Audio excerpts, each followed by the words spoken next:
are here for, among many, many other things. Ladies and gentlemen, once again, we want to say thank you for joining us here on the weekly roundtable for the Liberty First Foundation. I am Frank Johnson, your host for the evening, along with the Dragon of the Southern Tier, Michael Vasquez, and our good friend Foundation. Jan, I who Frank Johnson, very very hope few people know, was the producer on the movie Titanic. So, Jan, thank you very much for joining us this evening. We just like to throw out random fallacious facts to people every now and then just to try and break everybody's chops. But How come I'm not a millionaire then? well, you got to renegotiate the terms of your contract next time. That's all I can tell you. We got a big weekend that we just got concluded with, starting with prisoner trades from Russia. Uh, we have more gun legislation that's coming down the pipe in different states and at the federal level. More things that are, not there to really do anything except restrict your rights. Lord knows they're not going to be effective in reducing crime or suicide or anything else like that because people who are determined to do bad things, they'll find a way. So, with that being said, you'll notice we're a little sparse tonight with a couple of our usual compatriots. Michael Marshall's under the weather today, so we're going to wish him a get well and feel better soon. No excuses for not being here, Michael. You know, I did the show with COVID, and then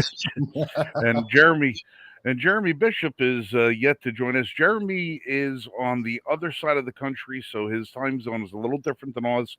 So when you see Jeremy, he's usually just about running into his house after putting in a 12-hour shift at work. So when he gets here, he gets a pass from the dean, so to speak.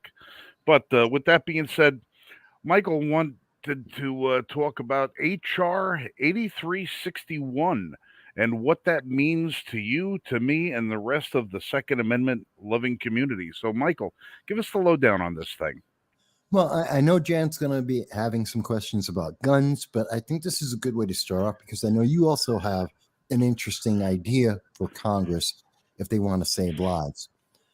So here's the thing, and Frank, I think you have it up in the background, the link to it. The bill is If you're going to ask me how to share stuff on the screen, don't. I am not the tech savvy guy. That's okay. Mr. Marshall. Let's see if I can do it. Hang on a second, folks, because I want you to see what I'm talking about here. So you should see it now. It should just be able to pop it up. Yeah, I'm going to add that to the stream. There we go.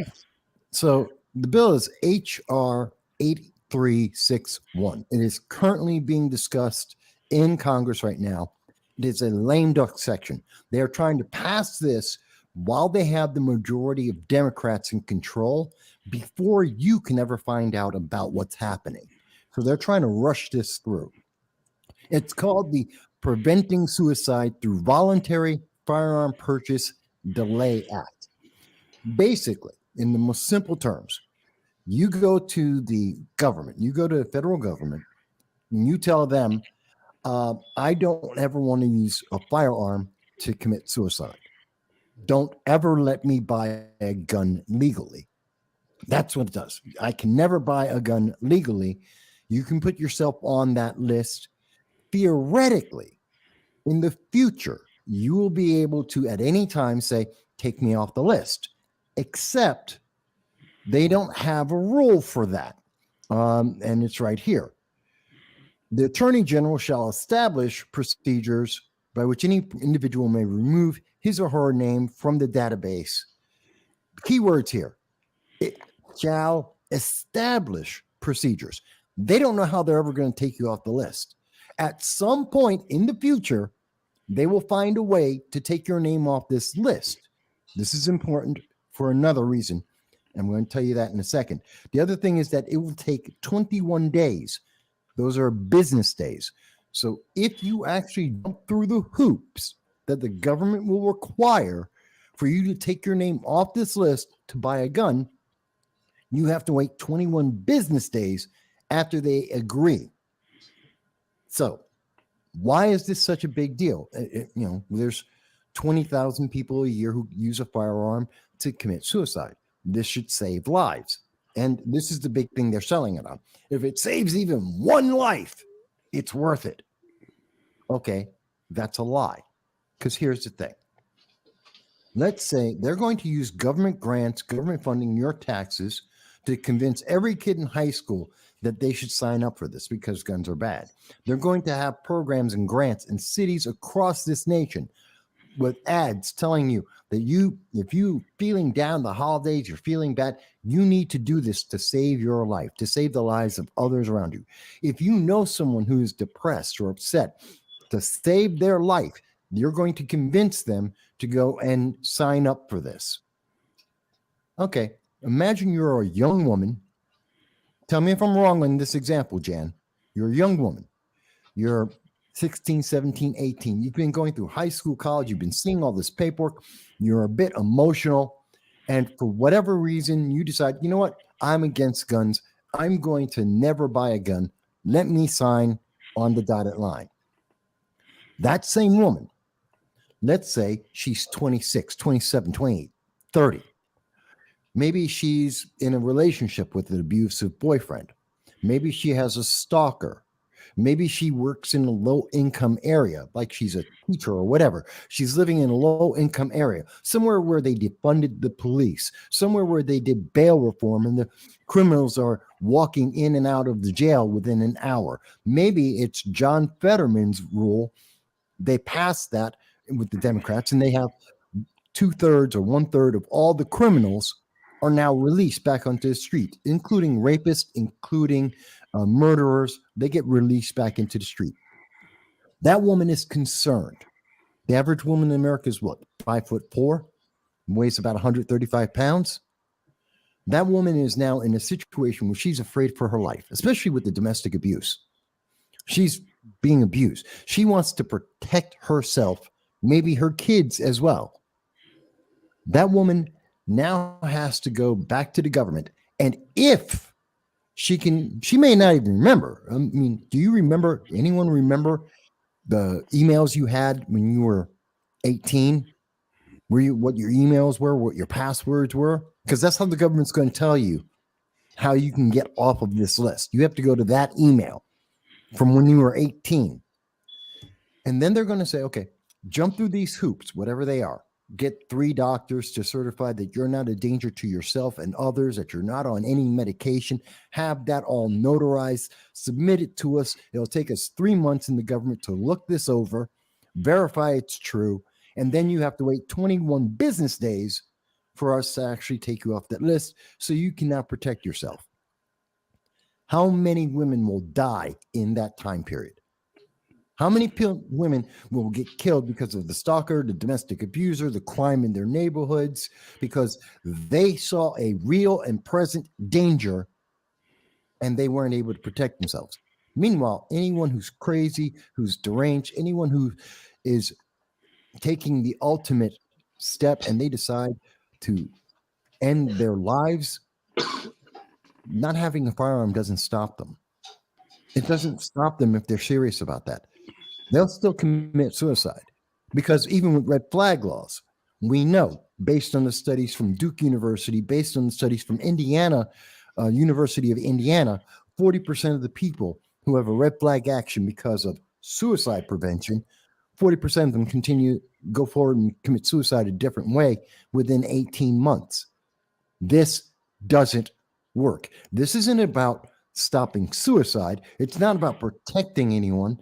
This is the government saying, you're on a list, you'll never get off the list. We're going to make it a burden. And we don't care if you die because it's about not giving you the chance to defend yourself. And I think it's going to hurt women more than any other group. So there's the summary right there. What do you guys think? Well, I think they're also going to probably figure out how to throw in the caveat that in order to regain your right that you voluntarily acquiesce to the federal government, you're going to have to give the federal government unfettered access to your medical records, because they'll have no problem asking you to say, okay, we'll have a doctor sign off on it. Well, they're also going to wind up asking you to sign that little form that says that they have the ability to go back and look at your record. And then they can say, "Oh, by the way, we're also going to want to go back and look at your social media and everything because now it's not you've basically turned yourself into having the same amount of rights as a convicted felon, and Even they're less. gonna even less, and without the advantage of actually having committed the crime in the first place. So Yeah. the federal government will look at a way to figure out and say, well, you know, you might have said, when you signed this document that you may fear that you would take your life with a handgun. I don't think you're capable of making a rational decision now. Once you sign that paper, you will never get those rights back, regardless of how many hoops they put it through, because it's going to wind up coming through some administrative bureaucracy, and they will keep just adding more and more rules and regulations and expanding their grip the longer it goes. Now, it's worth noting, I was reading a little bit into that thing, and they said that the likelihood of this bill actually passing 3%. through both houses, 2 or 3%. It's never gonna amass to Don't anything. believe that, Frank. However, No, don't believe that, Frank, because well, they said no, the same thing to me about the bulletproof vest in 2019 no, and in no. Let me 2021. finish, Mike. Let me I'm finish sorry. my thought. I'm sorry. Let me finish the I'm thought, excited. brother. This bill may never amount to anything, but it shows you the thought process into what they will try and figure out how to stuff similar legislation into another bill that does have a chance of passing. They always see, the thing about gun grabbers is they always telegraph their next five moves. And while we sit and we say, okay, look at this stupid crap they're trying to throw at us now, and we laugh at it and dismiss it because we know it doesn't have a chance in hell of passing as a standalone bill, we always wind up tipping our hand to it, and it comes back in another form. How many courts have overruled magazine capacity bans? How many courts have overruled all the restrictions that New York, New Jersey, Connecticut have put on bills like the SAFE Act, where the courts have gone in and gone over it? But yet you'll see them pop up in another state somewhere else. And the biggest telegraph of all is packing the court. Mm-hmm. As long as they have the ability to come out and take the makeup, take the mask off now and tell you, oh, we would never pack the court, we would never do this. And now they're actively saying they're going to. Look at all the little seeds that they're planting around in legislative bodies. They're telling you what they're going to do if they ever get the opportunity to pack those courts. All of these little seeds are going to turn into saplings. Those saplings are going to turn into trees. Those trees are going to turn into a forest, and we're not going to be able to cut our way out of it because they will plant them. And just because a bill like this only has 2% chance of survival doesn't mean that it won't get rolled into something else. Now, I had thought to myself a couple of years ago, I was driving, Alexander and I were driving to Texas last year. And we know that one of the golden grails that the left wants is the firearm registration. They want a complete list of everybody in the country who has a gun. And right now, as much as we would like to think they don't have a list, you could pretty much compile it when you figure out the background checks and everything else.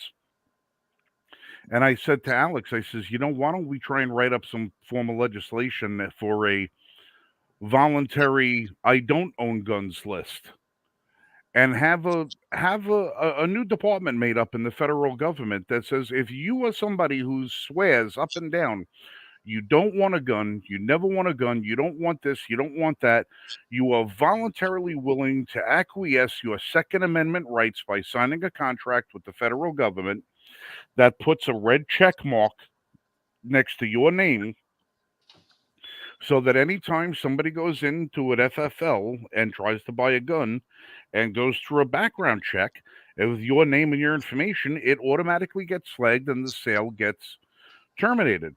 You're not allowed. to buy a gun. I don't want to buy a gun ever. Well, if we could get every single person in the country who doesn't want to buy a gun to sign that contract, giving up their rights, then by exclusion, you have a list of all the people who do have guns. Because if you're not on the list that says I don't own guns, you must be on the make-believe list of all the people who do have guns. And everybody who's on that list that says I don't ever want to buy a gun, if the time should ever come where you decide to change your mind and say, you know what?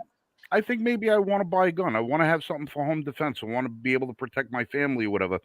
Okay, pay the $10,000 fine to have your name removed from the registry, and we'll grant you back your rights.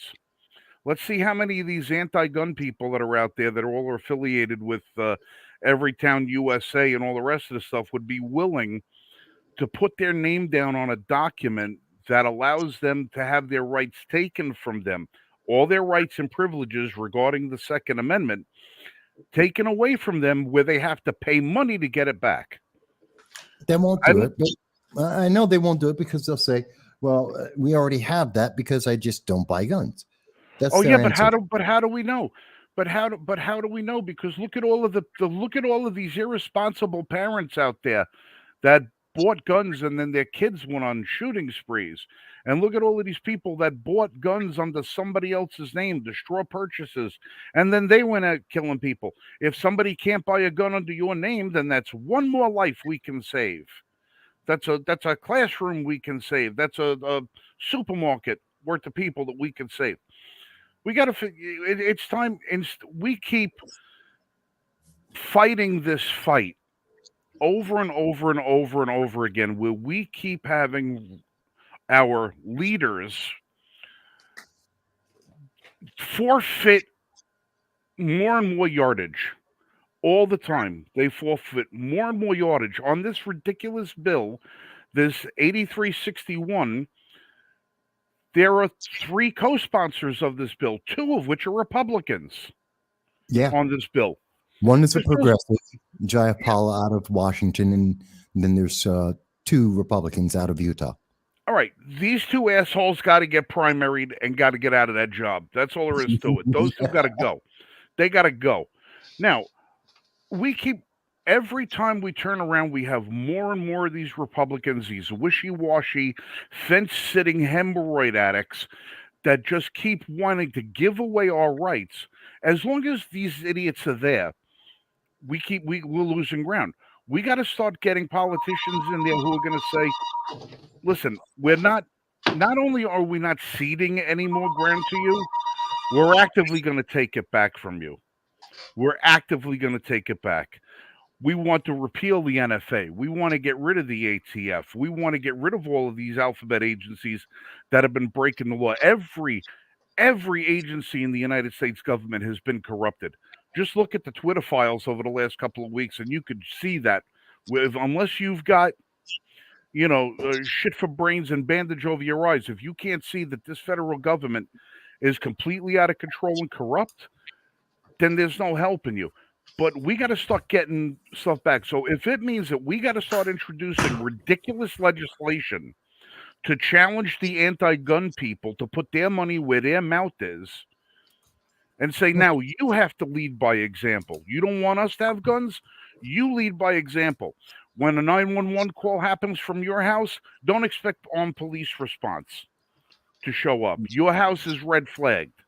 You'll get one of the counselors to come to your house to extricate you from that dangerous situation that you don't want to defend yourself out of.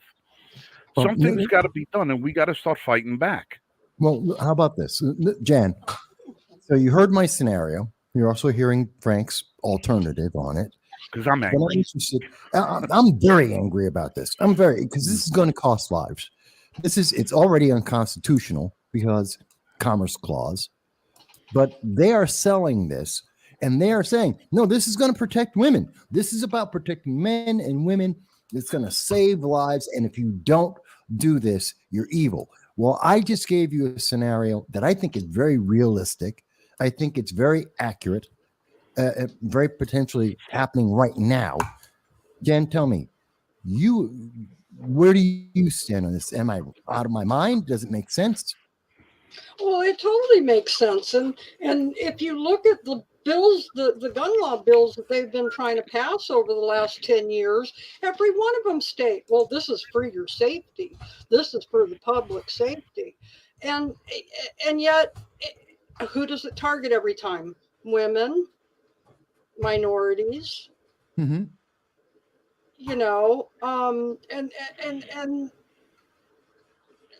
they do it the way they do it because if you look at the titles of each of these bills that they try to pass, they're working on the indoctrinated kids in school because they've grown up being told how bad guns are. They've grown up watching these school shootings, or unfortunately have been in the schools during these shootings. Yeah. So we don't want you to own a gun.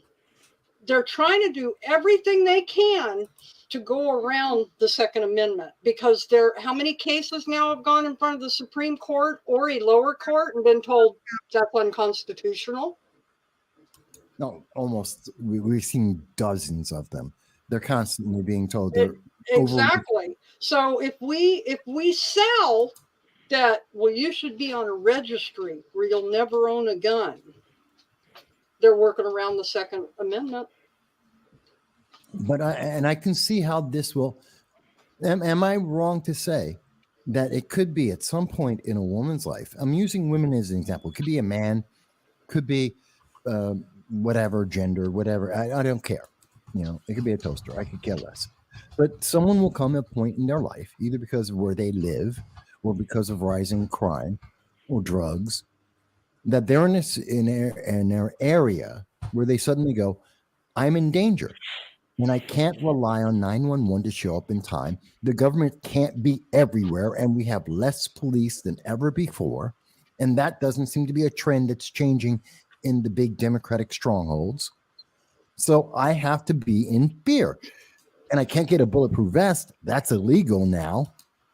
Well, and I think it goes back to some of your talk on Sunday too, when you were talking about the case of the lady with the taser. They keep talking about how we shouldn't have all these advanced weapons because that's not what the quote 1776 definition of the Second Amendment made. Yeah. But meanwhile, but it applies to the internet. First Amendment applies to the internet, but any modern devices don't apply to the Second Amendment. Well, modern devices apply to police. I don't know if anybody in government, if they don't want it to apply to the everyday American citizen.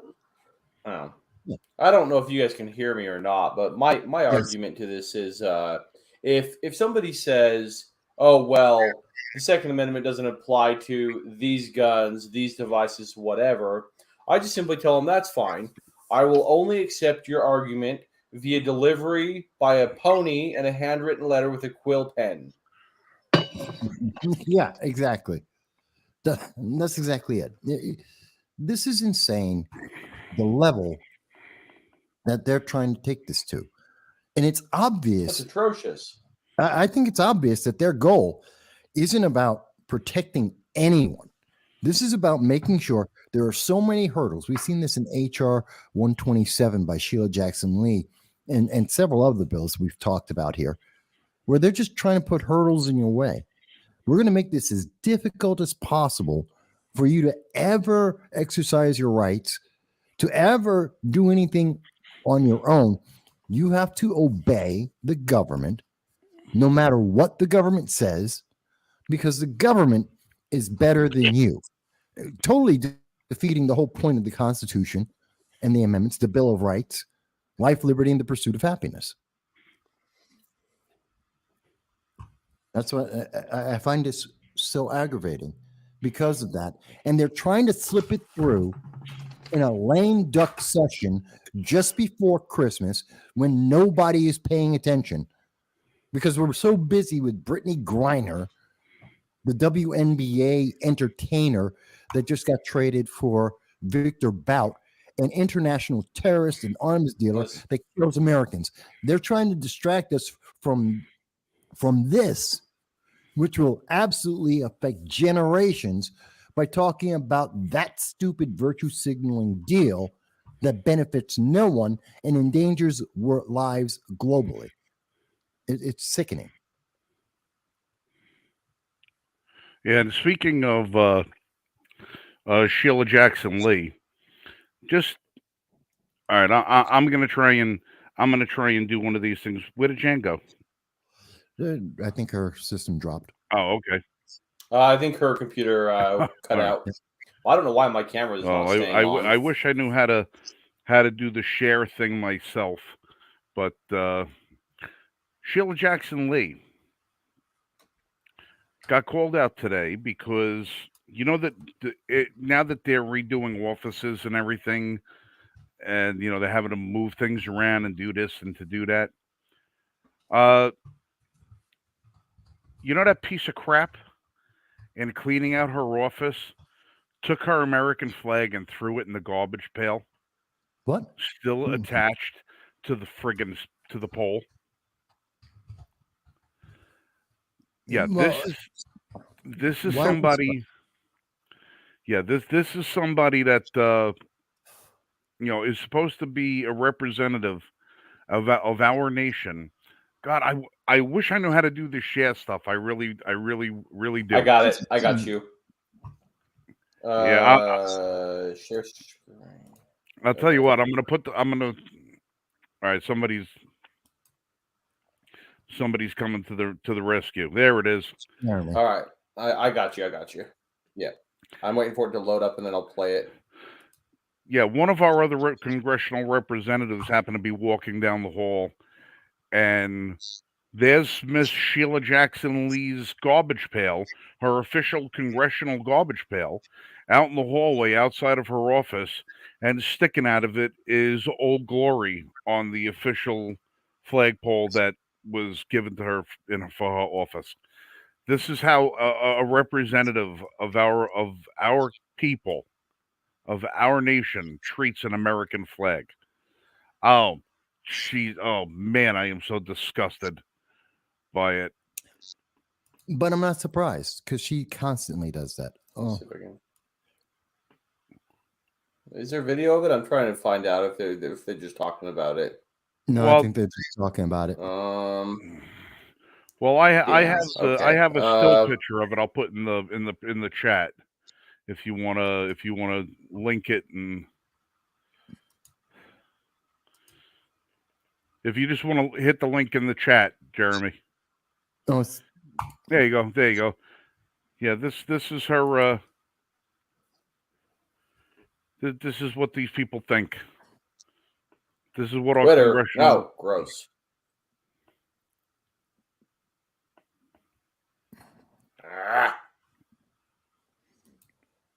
Anyways, there you go. You can see it on the right-hand side of the screen. Yeah. Now I'm surprised. Now Old Glory and all its glory in the trash.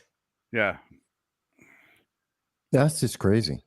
Yeah, Representative Brian Mast, who's a veteran. Yep. You know, found this walking up the hallway. Just throwing it. But are you surprised? Because she and is. It looks to me, if I'm not mistaken, if I can go to my, I'm gonna bug out for a second. Look at this on my own. I believe that's also a POW MIA flag wrapped up next to it. It looks like it is. It looks like one. But that's because she's virtuous. When she needed it for the election in the 22 midterms, she needed to be patriotic. And now that the election's over and she's in, she doesn't care. She doesn't have to keep that around because it's no longer about getting that extra vote. And we know that she doesn't care.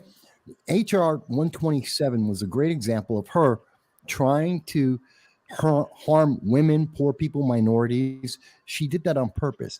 And she's the same woman who lied and said that the M16 weighs as much as 10 storage boxes, whatever that's supposed to mean, and that it fires a 50 caliber bullet. This is a woman whose only idea of the Second Amendment comes from Rambo movies. Okay. She has no connection to reality, and she's in Texas, and she doesn't care because it's never about protecting anyone. No, it's not that she doesn't have a connection to reality. She knows exactly what it does. She knows exactly what it's capable of. She just lies. She just lies because she believes her constituents, and judging by the fact that she keeps getting reelected, there might be some proof to the pudding that her constituents are just stupid enough to believe her. Well, and I think some of the reason these people are getting reelected, we're finding out on Twitter right now because of the suppression and the lies and working with the DOJ and the FBI and. Well, yeah, if you tell people every day that anyone who disagrees with the message, the approved message on mainstream media, the leftist media, well, they're just lying to you, because the New York Times wouldn't lie to you, even though they make up stories. Newsweek wouldn't lie, even though they've announced that they had to fire people because they made up stories. Because NBC wouldn't lie to you, even though they had reporters they had to fire because they plagiarized and made up stories. No. They're the mainstream media. They don't lie. We're lying. We're the guys who are lying, even though we show you exactly what they're doing, and we can point to the Constitution and say, you're full of crap. This is not true. Well, I think conspiracy theories are up like 24-0 right now. Yeah, everything that 2 years ago was a conspiracy theory is all true. 6 months ago, the conspiracy theory is true. It's like they can't hide it. And now we're seeing on Twitter, they know it was never a conspiracy theory. They knew it was absolutely true, factual. They had the evidence. They knew it, without doubt, that everything that was being said was absolutely correct, and they didn't like it. It was bad for their political ideology, their candidate, and so they had to shut it down because someone might vote different. They basically have committed a coup. Yeah, that is a coup. It is. You installed your government and your candidates and your ideology while suppressing any of the opposition. And the only thing different is they didn't use guns. They used the internet and TV commercials. Yeah. It's sad. This is terrifying where we've gone, because none of this is constitutional. And Twitter's going to say, but we had Article 2, Section 230. We have no liability here. It's Section 230. The government came to us. We were just being nice guys, working with the government to protect you. We're protecting the public by lying to your face, by hiding the truth. But this all goes back to Obama taking away that propaganda can't be used in our media and everything. We basically, our media basically became state media, as Elon Musk said. It's no longer free press. It's no longer. We are state-run media now, just like any other communist country. Pretty much. I mean, isn't that what the Twitter files are showing us? That this is all about the government, the FBI working directly. We've heard from. It's not just Twitter. Everyone forgets about, what about Facebook? Zuckerberg. He directly told us he was working hand in hand with the FBI. He's working as an agent of the government, not just Twitter and their FBI plant working in the legal department to make sure only certain stories went out with only certain messages. No, Zuckerberg and his team were working with Facebook to make sure they pushed a message. Well, and my question is now, all the Republicans during the Russiagate, all the Republicans that they said went up in front of, whether it was the FBI or one of the congressional committees, and they arrested them for lying to Congress, or they arrested them for lying about this or that. What's going to happen to these people now? Because how many times did Zuckerberg, did Dorsey, and any of the other ones, YouTube dude, how many times did they go up there and say, there's no shadow banning going on? We're not doing this. We're not doing that. Yeah, as of today, I counted. Oh, it was constant. I think I counted 9 people from Twitter who testified under oath in front of Congress. 9. from Jack Dorsey all the way down, 9 different people swore under oath that there was no such things, no shadow bans, no this and that. As far as I'm concerned, that's 9 cases of perjury. That's 9 felonies. Yes. Okay, that's not something Yep, that's it not is. something that should be overlooked. Now, here's the sad part about it is that when you have representatives out there that say all in true honesty, yes, we're going to have hearings on these people, and yes, we're going to recommend these people for criminal charges. They're going to recommend them to the Biden Justice Department, who will Yeah. do nothing. Nothing. These people will never be held to account. Yeah. You They'll mean never like the be held to 400 account. They'll hold Roger Stone to account. They'll hold people from the Trump administration to account for contempt of Congress because they said, "Frig you, I'm not testifying," which is your right. You shouldn't have to be to go testify to anything in this country, as far as Fifth Amendment, whatever. But they can hold people in contempt of Congress. Congress gets their own set of laws that they're allowed to oversee, but you got these people that went in for that they perjured themselves. They're not going to be held to account. And worst of all, you got people from the FBI, former lawyers of the FBI, who were working covertly at Twitter specifically to suppress information, to hold back information on the 2020 elections, while running cover on all the bullshit that they put out there from the 2016 elections, purging the files faster than Elon Musk could release them. That guy, James Baker, he's never going to get held to account. It's at some point or another, there's going to be a kangaroo court. There's going to be a kangaroo court. And I don't know if it's going to be the kind that we see today when we have Congress holding their stuff, or when the civilians finally get their say and are able to It hold. should all go under military tribunals at this point because Congress isn't doing their job in any way, shape, or form. Let them do Sweetheart, military tribunals. have you seen the leaders of our military lately? That's true too. Andrew Hayes. Andrew Hayes, we love you too. But have you Yeah, Mikulski. when you have military generals and admirals and all the rest of that stuff wearing puppy play leather S&M helmets and taking photos of themselves, but conveniently removing their name tag so you can't identify which one of them is, and you have the guy who's supposed to be in charge of getting rid of our nuclear waste, a cross-dressing lunatic running around stealing luggage out of airports. These are the people running the show. Did you see latest news on him is they've got an arrest warrant out for him, but they refuse to arrest him. Because he's like Hunter Biden. Oh. There's 400 charges there are 400 charges pending, sitting with the DOJ right now with evidence, investigations done on Hunter Biden and Merrick Garland, who is part of the Obama administration, supports the Biden-Harris administration, who's going after parents for being concerned about what's happening in the local schools and their PTAs and school board meetings. And Merrick Garland doesn't care because it's not part of the agenda that he was put in place to push. Well, we still don't have any information from where Hunter Biden, threw away the gun. The illegal disposing of the firearm. That's not even a federal charge. That's a state beef. That's a state beef. Still haven't. The state won't even go after him for that.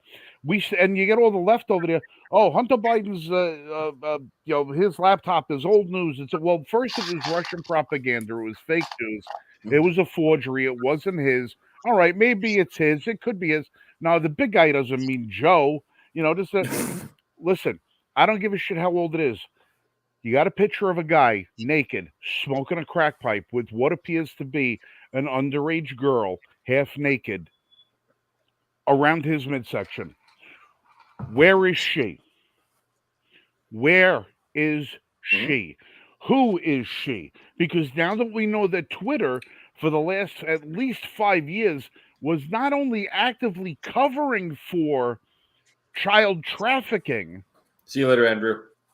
but they were letting it. They were running interference for it and lying to Congress, saying, Mhm. "Oh no, there's no child trafficking going on." How many children are missing and exploited? I think I checked the last time. There's 48,000 missing children in the United States. Mm-hmm. Mm-hmm. 48,000 of them. Yeah. 48,000 of them. Here we have one person who can at least answer for where one of them is, and we're going to call it old news. Who is that little girl and where is she? Is she even alive? Was Well, that I have picture a taken feeling in a lot. America? Was that in the Philippines? Was that picture taken on Epstein Island? Where was that picture taken? Who was that little girl and where the fuck is she? I have a feeling a lot of those little girls that Hunter was with are Chinese, and you'll never hear anything from the Chinese government about letting those little girls speak. The more we find out weekly about what's going on, it's almost impossible to keep our outrage under containment because every week the story gets worse. And it gets worse and worse and worse to the point when, I mean, when any of us were kids, did we ever think that there would be a possibility that two planes would fly into the World Trade Center? Of course. We not. would have never thought of it. No. Wouldn't have fathomed it at all. And now we see what the news is on a daily basis from around the world, and it's like nothing shocks us anymore. But you know what it is, Frank? You know what it is? There's a reason why we're hearing so little from the Biden administration, from Kamala Harris, Pelosi, Hakeem Jeffries, all the Democrats, because their goal right now is to wait. Because in 3 months, no one will remember. And that's their biggest trick. That's why we're getting stories about Brittany Griner. Okay, the deal's been made. Why are they still talking about it? Brittany Griner landed in America. Who cares? No one cared about her in WNBA. No one cared about her when she was convicted because of a crime she admitted to, and her reason for committing the crime of importing drugs into a foreign nation against their laws. Her reason for that was, I was in a rush. You entitled twit. I was in a rush, so I just took the drugs with me into a foreign country and broke their laws on purpose. Well, the thing that gets me is, she broke the law each previous year too, because every time the WNBA wraps up their schedule, they go overseas, and she's played in Russia before. Yeah, she knew exactly what she was doing. She just didn't think the rules applied to her because she's entitled. She's black and she's lesbian and she's progressive and hates America. So the rules didn't apply to her. They applied to other people. Well, and to find out that this deal that they made actually in the beginning was for the Marine. Biden's the one that came back and said, no, we're going to do it for Brittany because it'll give us better news. Because this is about politics. It's about control and virtue signaling.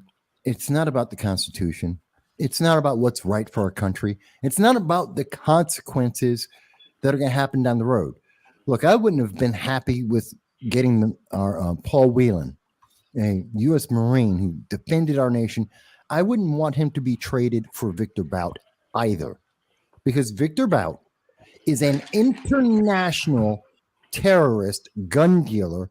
He is responsible for warlords in Africa killing tens of thousands, if not hundreds of thousands of people. He's responsible for arming terrorists throughout the Middle East. He's responsible for people dying in Europe, in South America, and attacking Americans, which he hates Americans. I don't want that man anywhere but in jail. And what he's going to do, and I think the reason why they made this deal, Biden is looking at Ukraine. Americans are pissed that we're spending tens of billions. We're spending more money than we spent fighting in Afghanistan or in Iraq, and we're giving it to Ukraine, a country that is absolutely known for its corruption, that we have no connection to, in a war that has nothing to do with America. Americans are walking away from that deal. And we're saying, stop giving them more money. We don't need to have this economic proxy war that is hurting America. It's hurting our allies in NATO. It's hurting everyone except Russia. And we want to say, well, stop. It's not our fight. Don't spend our money. And so what does Victor Bout do? Remember the movie Lord of War? Nicolas Cage made it very clear. Sometimes when the U.S. doesn't want their fingerprints, when Joe Biden doesn't want his fingerprints on giving the weapons and aid to a country like Ukraine, because the American people are upset, he goes to Victor Bout. Victor gets free. His deal is, oh yeah, you're going to help some of the Ukrainians. You'll do other things around the world, but you're going to help the Ukrainians. That's part of the condition of the trade that we're not being told about. That's a back channel. Yeah, you're going to make sure the Ukrainians get weapons. We will funnel the money to you. Make sure they have weapons to fight, because Joe Biden still wants to fight that war, even though the American people are saying, stop. That's why I think this deal happened.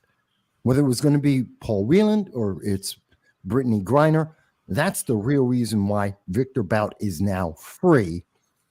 And the fact that he scored virtue signaling points for getting back one basketball player, an entertainer.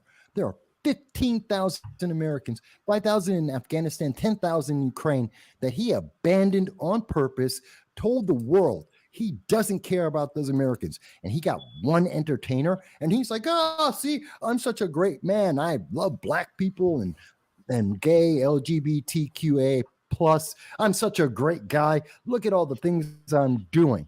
He screwed the world. He screwed America, and he's screwing the Americans he abandoned around the world. And I will never forgive him for that.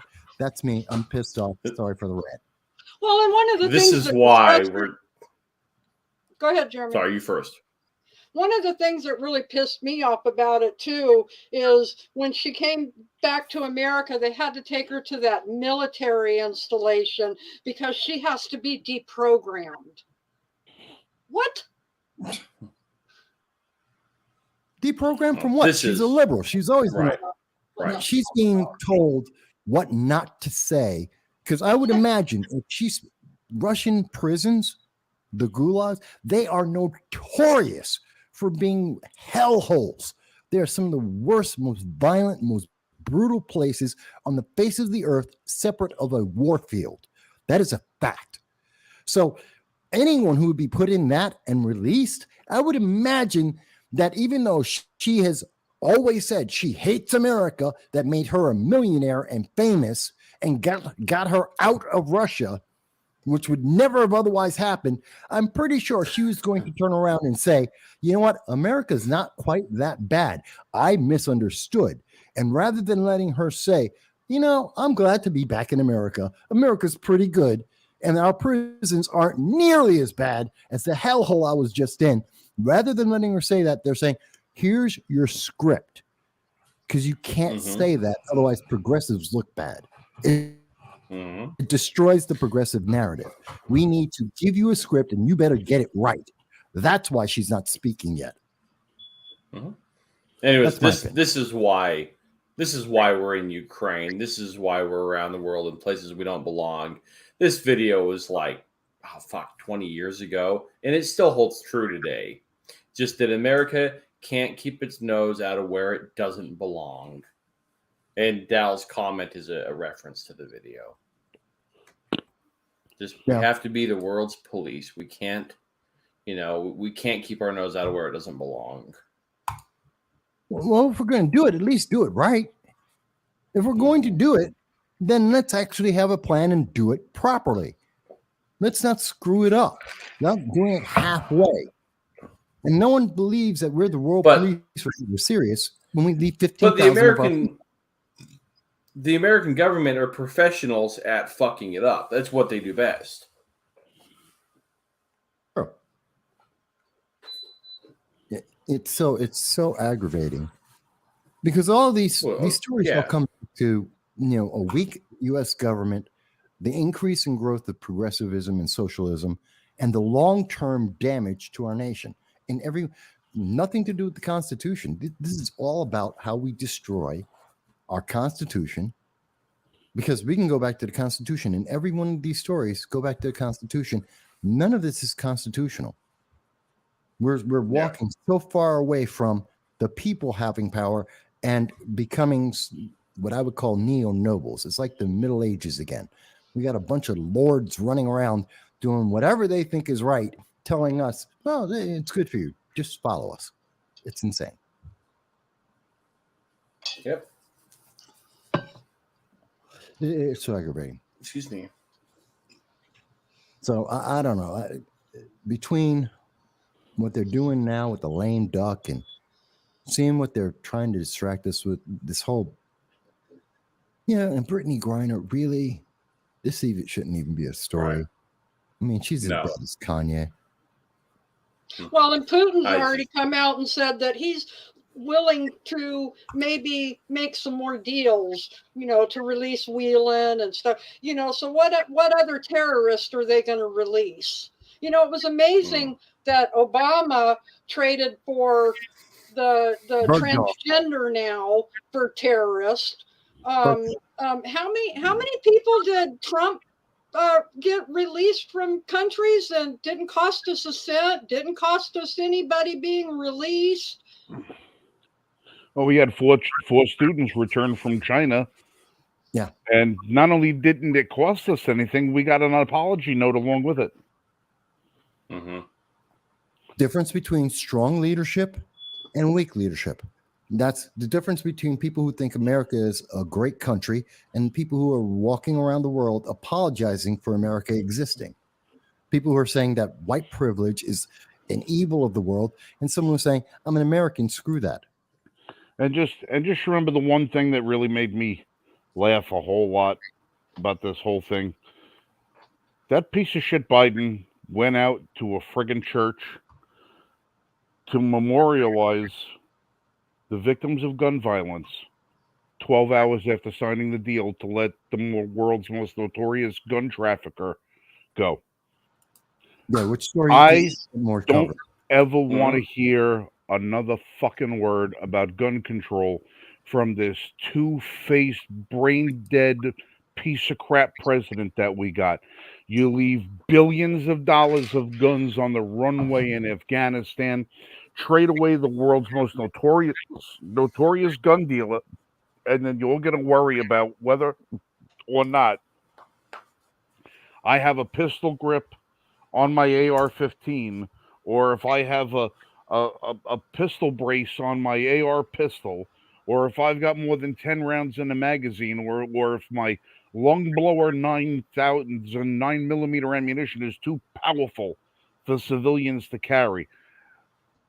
Go jump in a bathtub and go for a nice swim with your head underwater.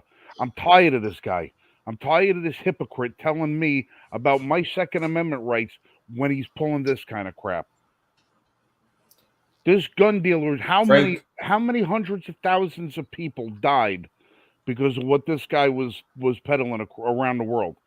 And how many of the guns that this guy was peddling were supplied to him by the same government that's now telling me what I got to worry about being legal or not? Mm-hmm. Well, how many people have died at his stupidity, and how many more will? So, and Frank, you're not allowed to talk about standard capacity being 9mm AR pistols again. I'm sad.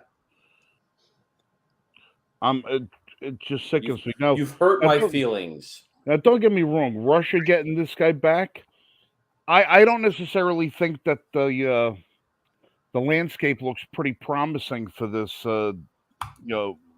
harbinger of death or whatever the hell they call this guy either. Because from what I gather, he was robbing Russia blind of the amount of weaponry that he took out of that country after the fall of the Soviet Union.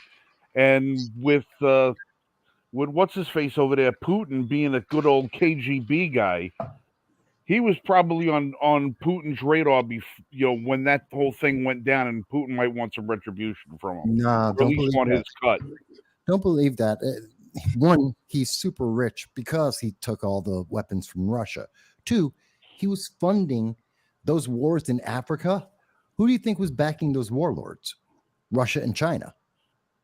Russia and China were the ones who were instigating those conflicts. So he was actually doing what they wanted. And this is why he got the weapons and why he was allowed to travel around the world to do this. He was doing what governments want him. He was working for China and Russia and the United States in covert ways. When they couldn't send in the weapons, he got the weapons from those governments to do it for them. Russia's not pissed at him. They're happy. They get to go back and have more influence in Africa, where they're competing with China, by the way. In the United States, not even an afterthought. Who controls Africa? China and Russia. And that's terrifying. If people really want to pay attention to, you want green energy, where do you think you're getting it from? Africa. Where do you think you're getting all the resources from to make those windmills, to make those electric cars? The person who controls the resources in Africa controls the future of green energy and electric vehicles. And China and Russia are winning that, not the U.S. Well, and one of the things they don't want you to pay attention to either is why all this Brittany Griner crap was going on. You got Z running around all these countries, making sure he's got a picture taken of him and whoever the head of the state is, because, China wants to be the new superpower. And they're well on the way to do it. And you got North Korea shooting off more missiles again this last couple of days. 70 in a year, more than, at this point, more than every president in 4 years combined. That's just insane. Because, Joe Biden was, remember 2019? Joe Biden knows all the world leaders. He's a diplomat. He's been at this 50 years. He has relationships with these people, and he will do better than Trump, who is despised. Does anything that's happening internationally look like anyone has any respect for Joe Biden and, by extension, America? I don't think so. No. Yeah, we've just become such a laughing stock. Oh yeah, it's an absolute joke. The world looks at us and laughs, and they're doing the okay. We're waiting. We're ready. Let's strike. And now the CDC also. Did you see the CDC wants more authority? Of course they do, but they don't. Go ahead. They just sent something to the Biden administration that they want more authority because, the flu was gone for 2 years and now it's back. The flu was gone. It just stopped. It just went on vacation. Yeah. Mm-hmm. And it's causing all the RSV. It has nothing to do with the jab. It's, the flu. The flu is causing some 4-year-old just died of, they're saying the flu, or from I can't say it, myocarditis or whatever it is, the heart thing. And they're saying it was caused by the flu. Yeah, because sudden death syndrome is that's always been a symptom of the flu, not the vaccines. No, that's never been a case. There's no evidence of that whatsoever. Give it 2 more years. Give it 2 more years. All I know is that I fixed it. In light of all of these horrific stories this week, the one thing that has really shattered my world pretty significantly is the imminent departure from Twitter of Elton John. What? Elton John has decided to leave Twitter. Didn't know he was on Twitter. Yeah. I was still alive. And ironically, he's leaving Twitter because of the real Rocket Man. So, well, maybe he'll go to Canada. Kim Jong-un? Finally, is Kim Jong-un the Rocket Man? No, it's Elon Musk. It's sad. I think So myself sad. is equally I'm funny. still waiting for them all It's to such a move to sad, Canada. sad situation. And it's only getting more absurd. I'm waiting for them all to go to Canada because they Hey, promised Frank. they would go to Canada. And I want Trudeau to have them. Please go. All these entertainers, all these progressives, leave. Go to Canada. It's okay. No one will miss you. You go there, get off of Twitter, and do whatever the hell it is you're going to do. I will not miss a single one of them. What makes these people actually think that anybody gives a shit? Because their echo chamber thinks it's I mean, important. seriously. I don't even give a shit what I say. You think I'm going to give a shit what they say? Who I if care you about your live things, your Frank. life, if you're the kind of person who lives off your life, and the first thing you do in the morning after you go to the bathroom, you brush your teeth, you have your cup of coffee, and you say to yourself, "My God, what opinions am I going to formulate today? Let me see what Elton John thinks." No, Do yourself a favor and punch yourself in the face with a pitchfork.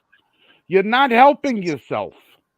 Frank, be honest. It's not Elton John. No one looks at Elton John. They look at George Takei. Oh my! I mean, really, he's another he's another guy. I mean, seriously, the guy he was a third-rate actor on a sci-fi show 60 years ago. He Yes. has one little catchphrase. He's insignificant. That man is insignificant in every stretch. There's nothing that the man has added to anybody's life that could be considered valuable, except maybe in the gay community for him being a pioneer at the Uh-huh. time. But all right, enough. The residual checks I know probably aren't that great. So Fade away, George. It's time. Well, and last week, wasn't it Jim Carrey that made a big to do about leaving? Oh yeah, he's doing all of his them. countdown to departure. He's Canadian. I'm I'm He's a leaving Twitter, Canadian. but Go I'm back to gonna home. but I'm gonna produce all of this stuff first so you can look at it before I leave. Oh Look, these Jesus! people they are attention junkies. That's part of why they're in entertainment. They are desperate for people to pay attention to them, to make them feel like they have value and that they are important because they have massive guilt complexes about making so much money for doing nothing. They need something to justify and validate their life and their existence.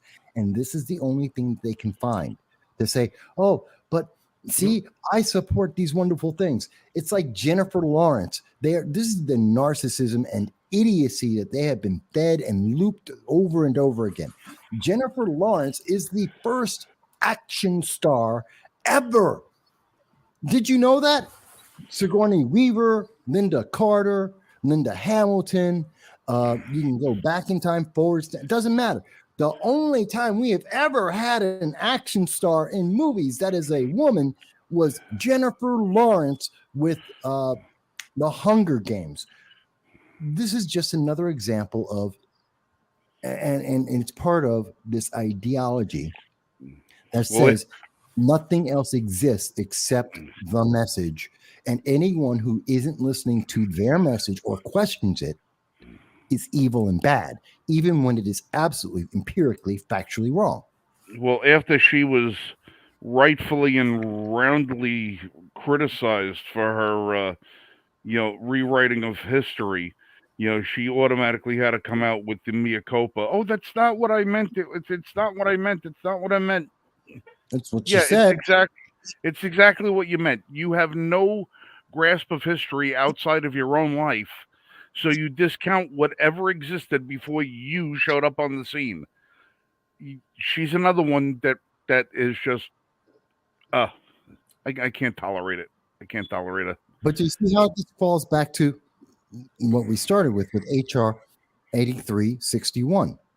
The Second Amendment only exists for them in the way they want it to. It's only relevant in the way they want it to. The Second Amendment's evil because they don't want to own a gun personally.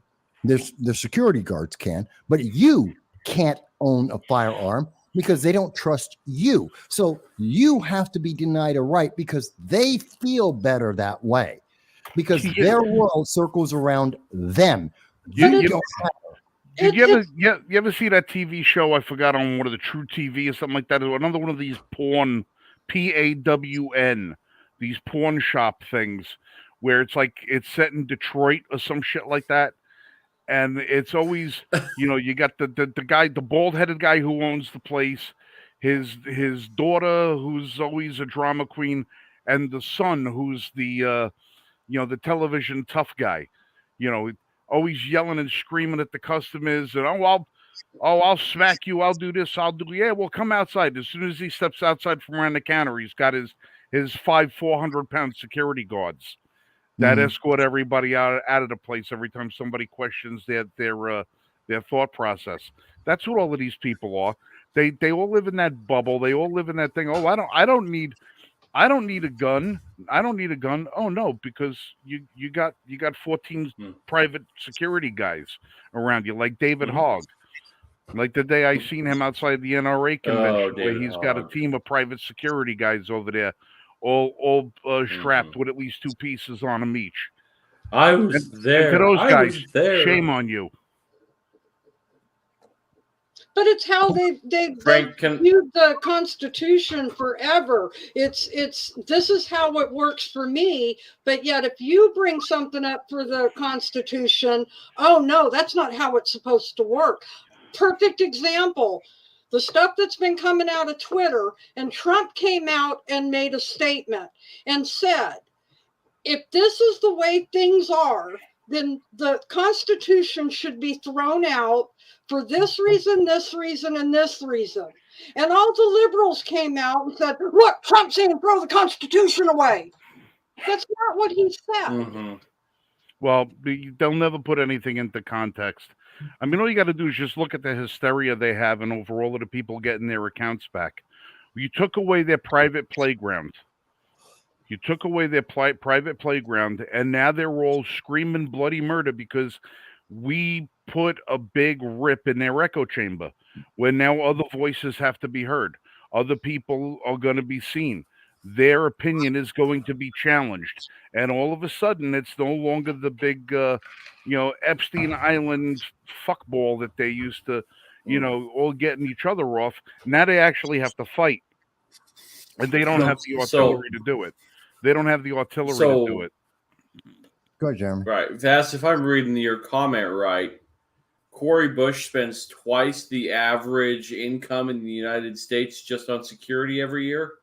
Yes. She spends $70,000 a year. So you average Americans who make $35,000 a year, I think is the average in America right now. Yes, that is. You would have to work 2 years with 0 bills on anything just to be able to afford the level of security that she has in 1 year. Before you spend any money on taxes, yes.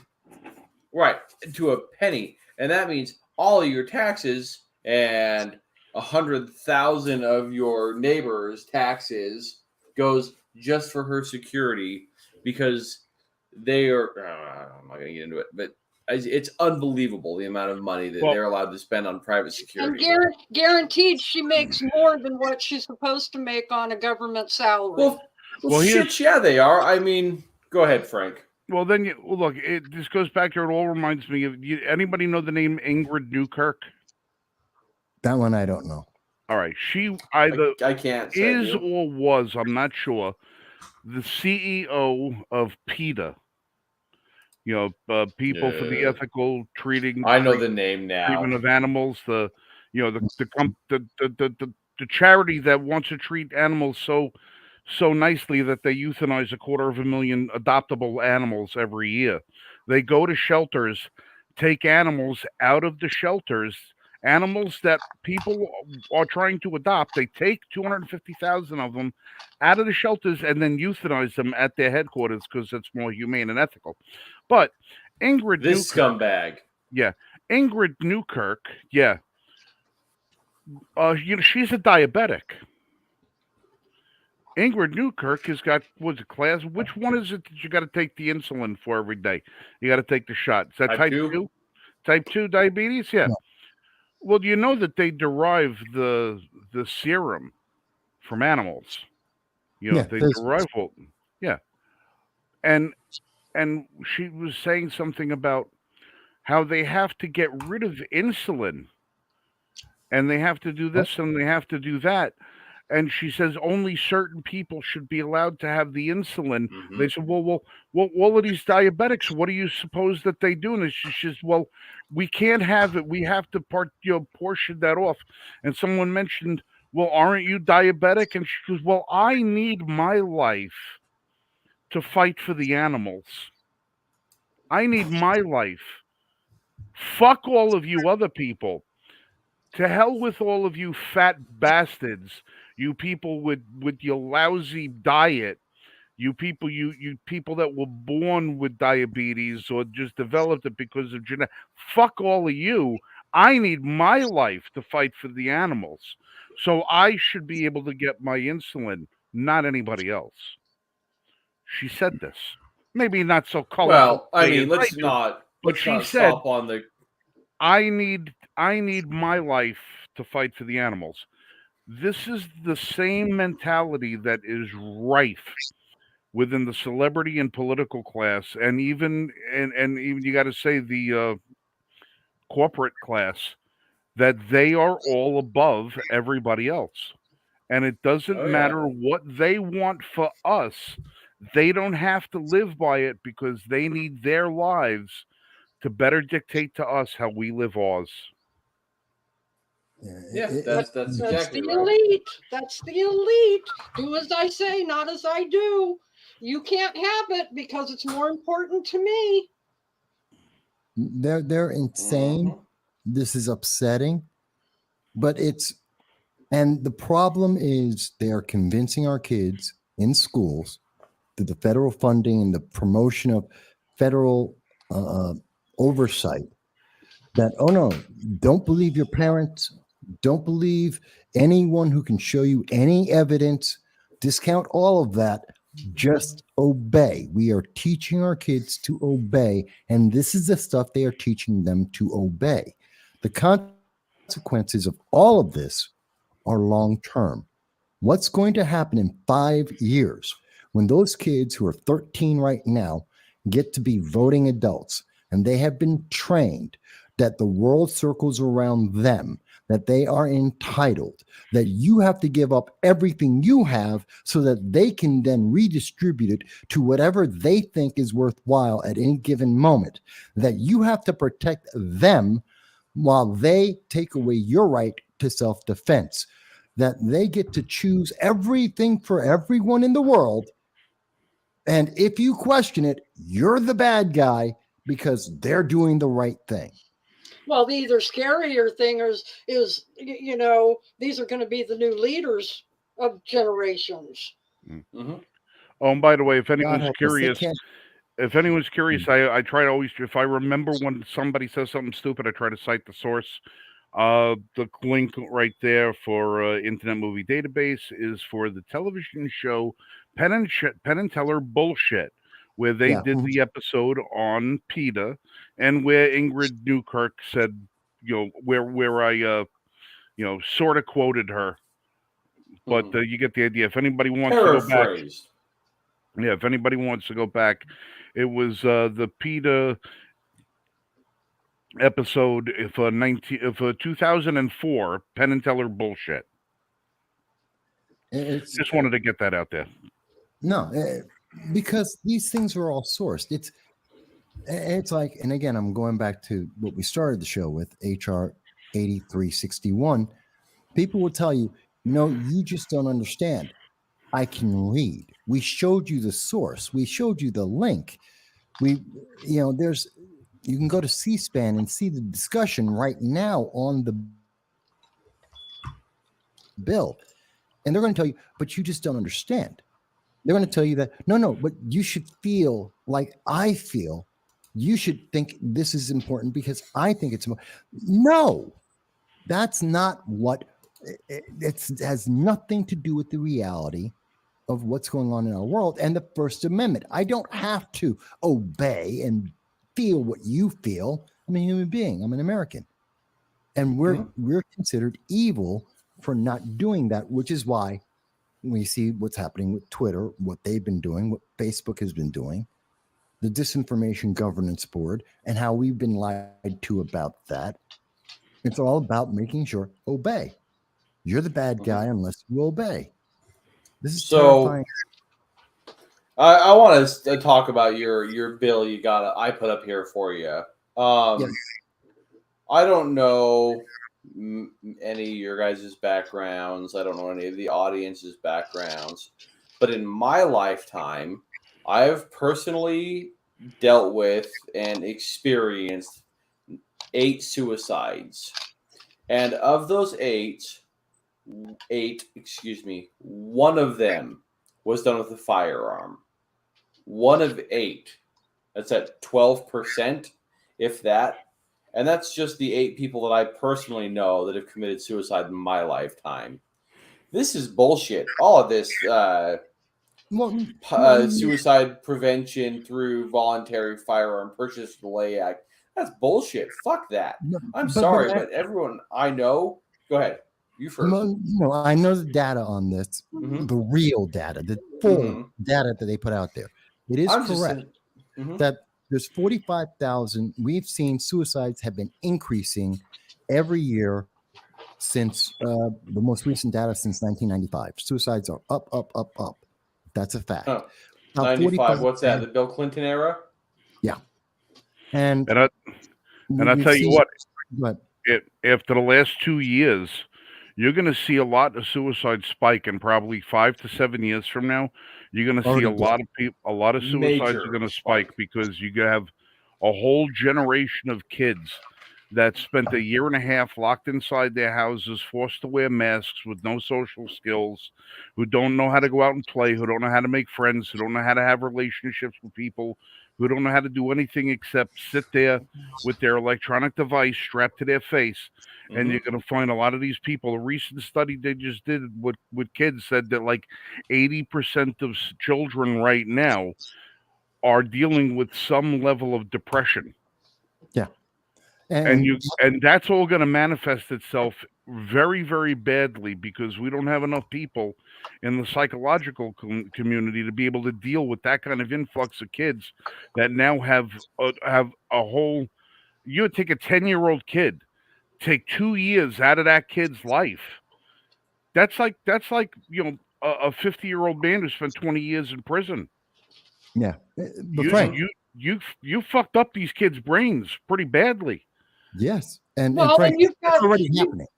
You've got states and counties again that are enforcing the mask mandates, and it just came out on the NIH website that masks don't work. Masks cause more issues because you're breathing in the toxins continuously.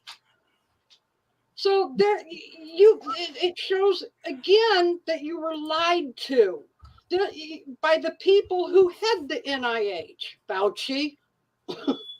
Well, he got that. The study, the reason why the NIH is saying that is because there was a USC and UCLA studies that were done confirming the evidence that we got from overseas from the WHO that said masks don't work. We knew that since actually the first study on that was done back in September of 2020. We've always known masks don't work.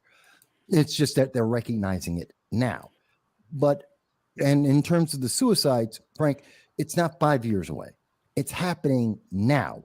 We've seen the numbers already spike since 2021, and they're continuing to go higher because we can't handle this.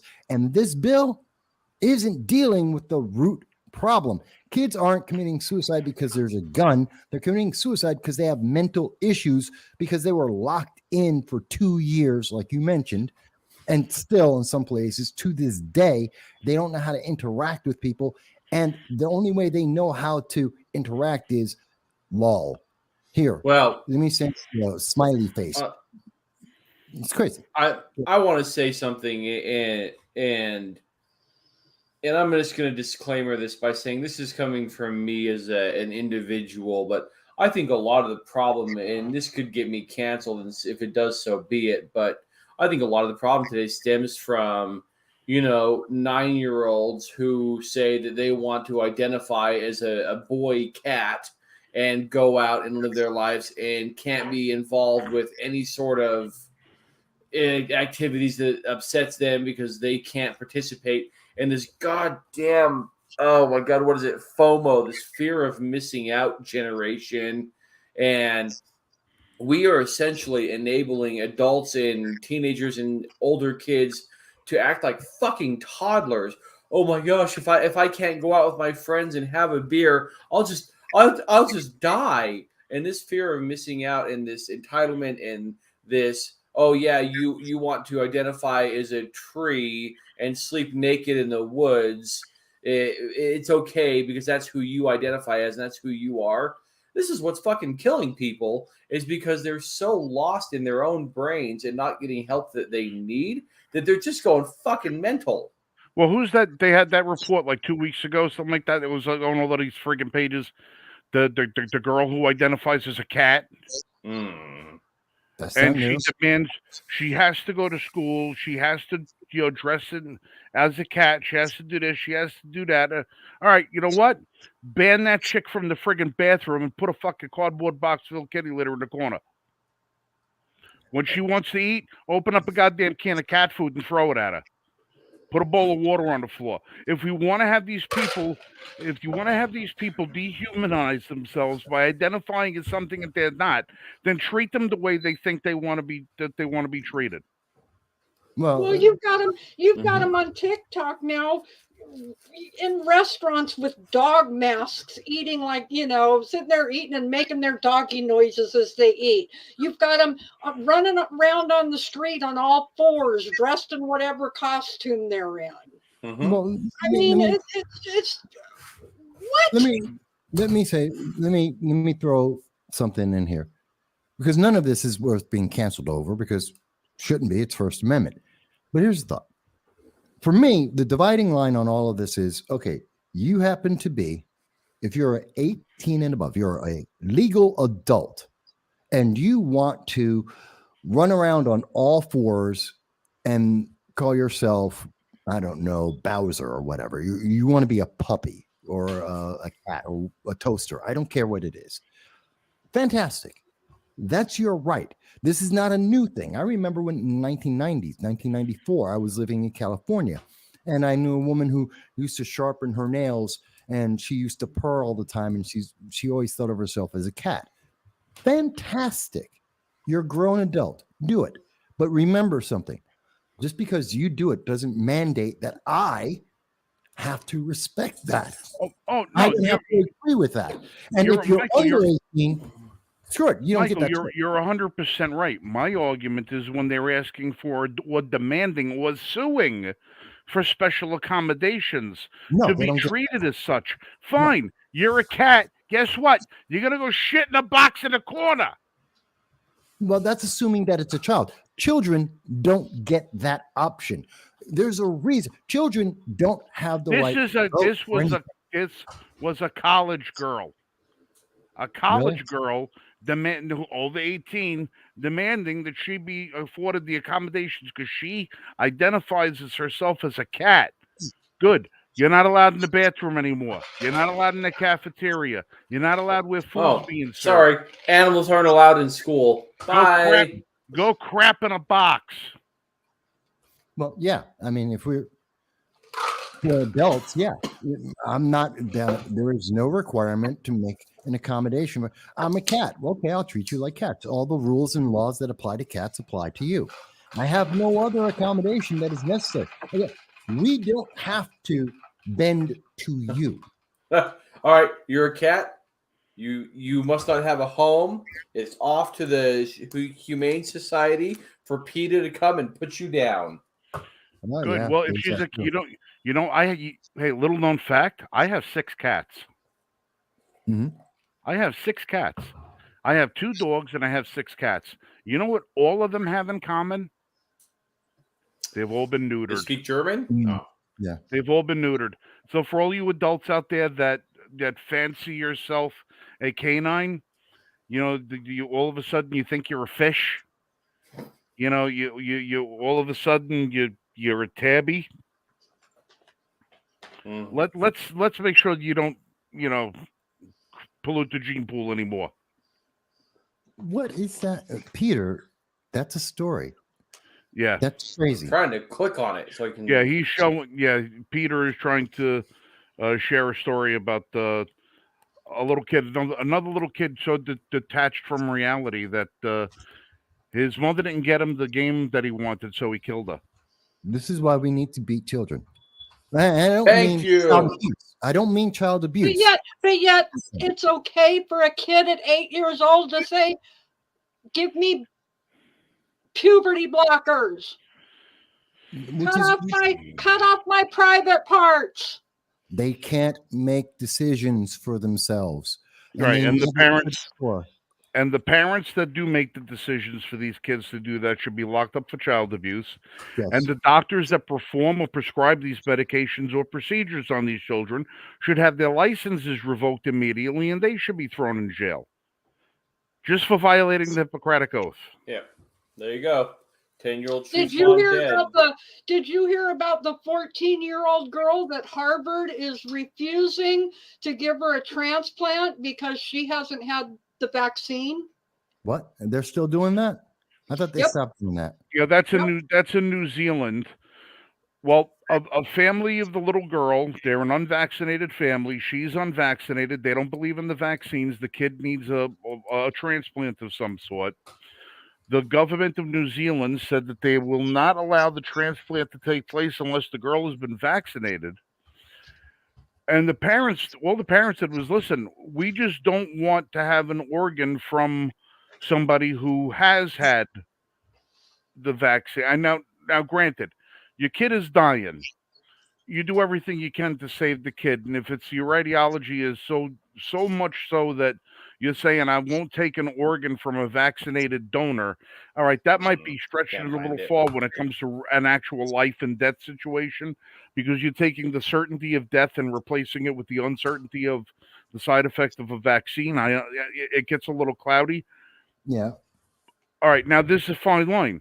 Are the parents acting in the right judgment for the child by refusing the vaccine, or is the government acting in the right capacity of looking out for the child by saying we're going to take this child and we're going to have a transplant done for this child to save its life, because if we listen to the parents and we don't have an organ from someone without a vaccine, the kid's going to die. No, that's an easy argument because the government does not have the right. The parents do. Even if you Well, don't and that's agree kind with of what I was going to say. If you've got these religions out there that don't believe in medicine. any kind of blood transfusion. Mhm. It's a religious. Why are we continually taking away people's rights to any of it? I'm a perfect example. You've got, and I'm going to use myself here. I'm in a no COVID shot study. I have been on it. I have been in this study for 2 years. There's over 30,000 people in this study all over the world. We report in monthly. Okay. If I go have surgery, I don't want somebody's blood who has been given the shot, because that messes up my study. Mhm. But then you've got people like the American Red Cross, who was recently caught mixing blood. They were taking unvaccinated people's blood and mixing it with the vaccinated people. No, that's wrong because you have mRNA tainted blood, and it is tainted because it has been genetically modified. That's wrong. I'm sorry. I don't want to laugh, but it just reminds me of the old Mambo number 5. A little bit of Monica in my life. I'm sorry. Literally, right? I mean, I'm well, sorry. listen. I'm sorry. All right, listen. But there are While Jeremy is there's a having his Mambo number 5 moment and his there's cigar. enough.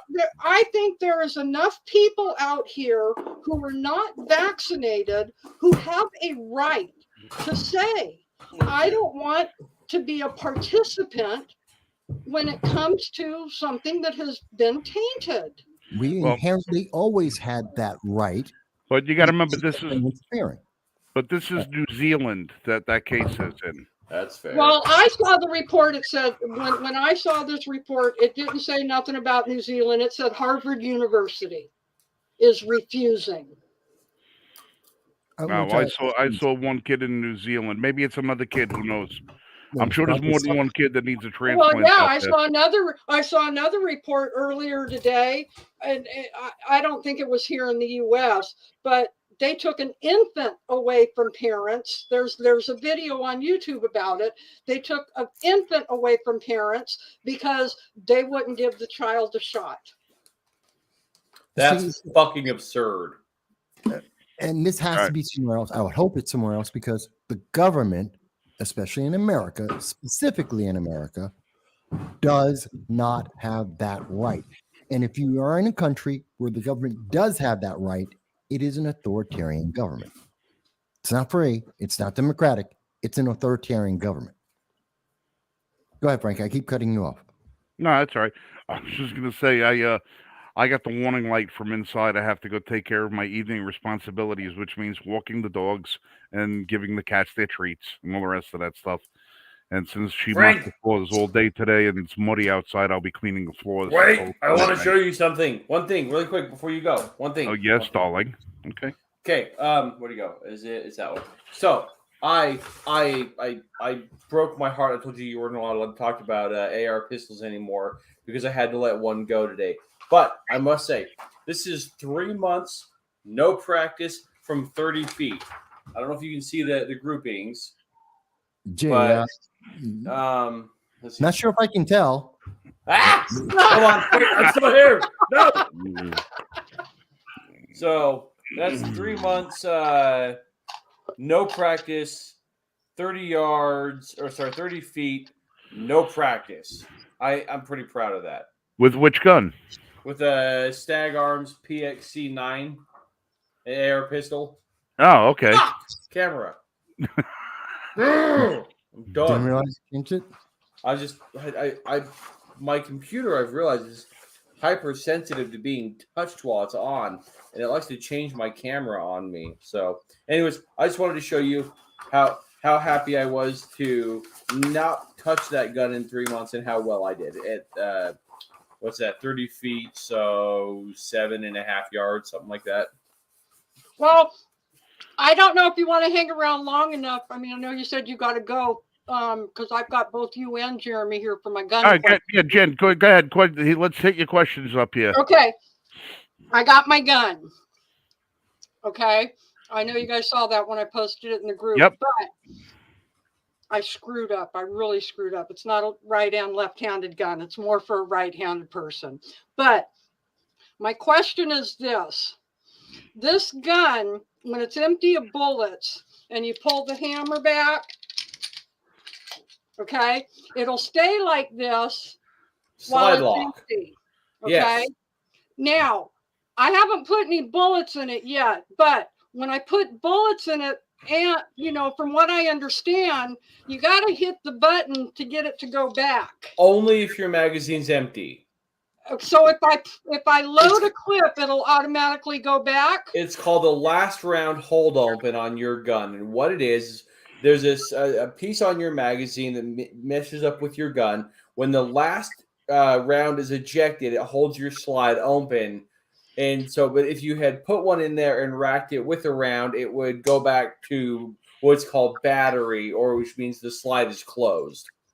Okay, because my issue is, number one, because the release for the slide is on the left-hand side. Yep. And because I'm left-handed, of course, this is my automatic to go to.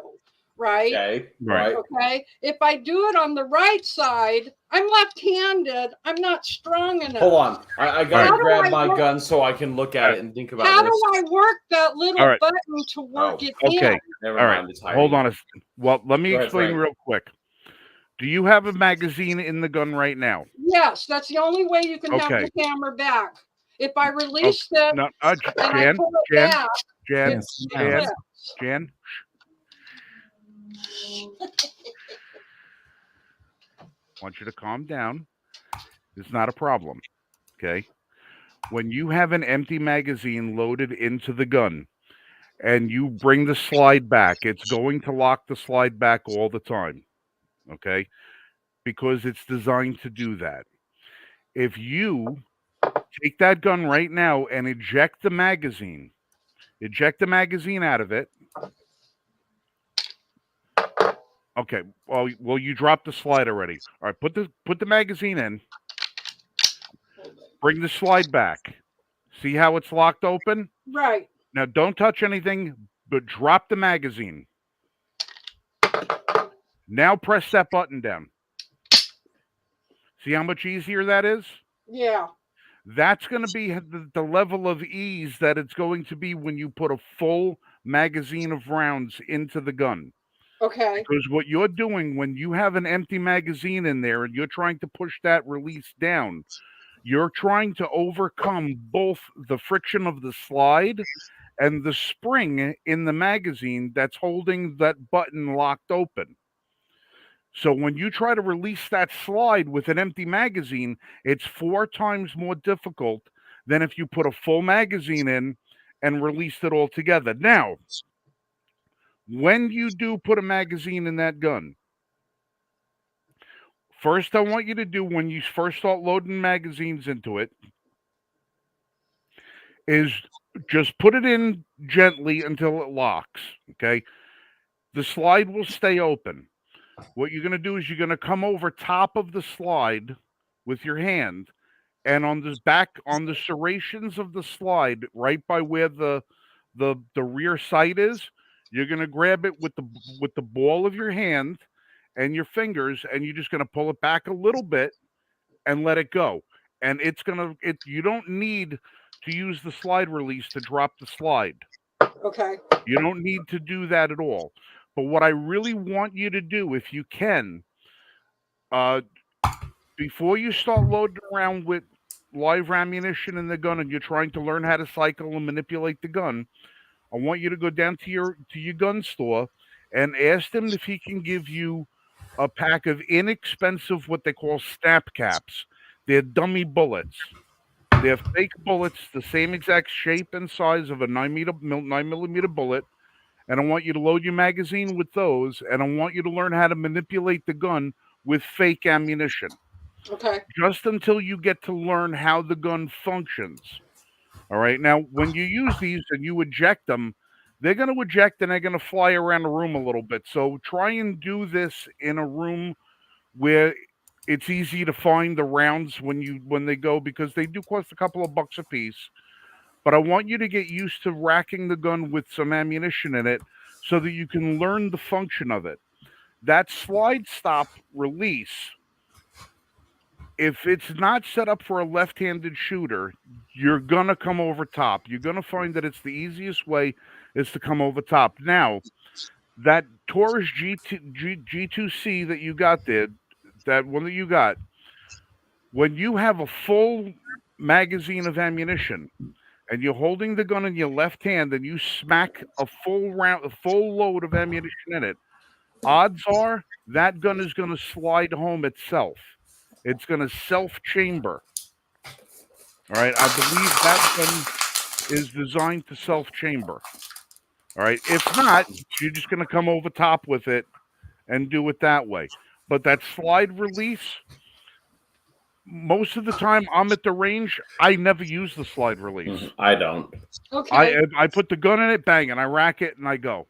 I rack it and I go. The reason why I'm so used to it, and Jeremy is so used to racking the top of the slide, is because we like to practice clearing malfunctions.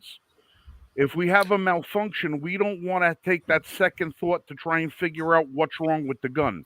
Tap and rack, When baby. we're firing, if we have a problem and the gun jams or something, we smack the bottom, we rack the top, we get rid of the bad round. It's out of there, and we're back in the fight. We don't mess around with that slide release. Okay, well, I was just going off what you guys had told me originally when I first got it, was to practice, putting the clip in and cocking it and this and that. And I went to my roommate and I was like, I can't release it. I can't release Right. it. Right. So Well, after we magazine- tried a few different things, I was like, you know what? I'll just wait till Friday and ask the guys. Yeah. Magazines work completely differently when they're empty versus when they're full. All right. A magazine is intended to have bullets in it. The gun is intended to function with a gun that has a magazine that has bullets in it. An empty magazine is a non-functioning firearm. So it's designed under the premise that you're always going to want to have it loaded. But until you get used to learning and manipulating the gun, go get something what they call snap caps, or inert cartridges. Get a few of them and learn how to cycle the gun. Okay. This will give you the opportunity to load it, cycle it, bring it to aim, squeeze the trigger, rack it, eject a round, squeeze the trigger. It's good to practice with them. Jeremy does a lot of what they call dry fire exercises.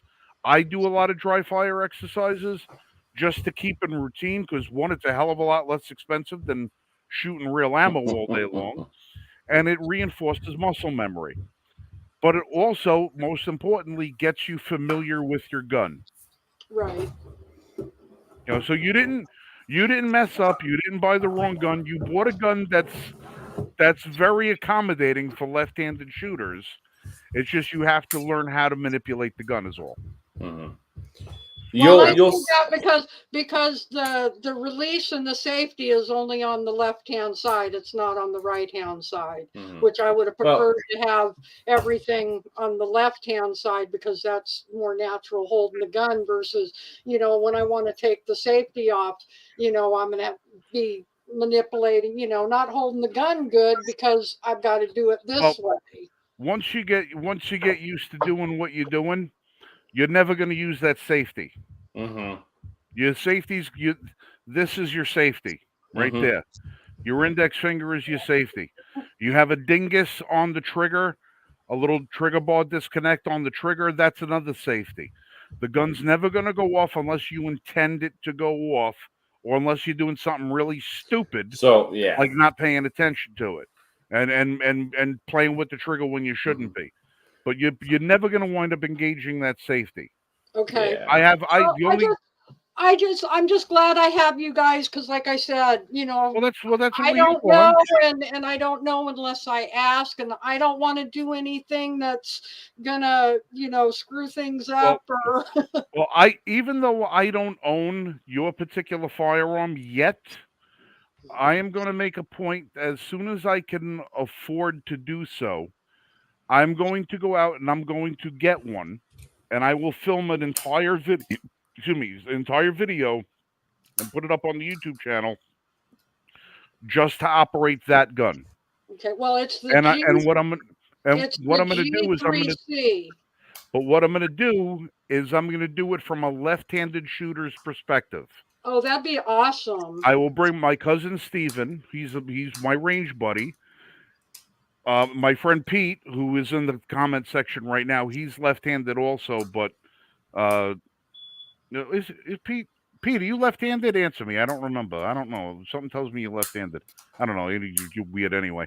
But I'm going to have Steven come out to the range with me. He's a left-handed shooter, and I will have him in. No, Pete's not left-handed. Pete, why do I always think you're left-handed? I don't know why.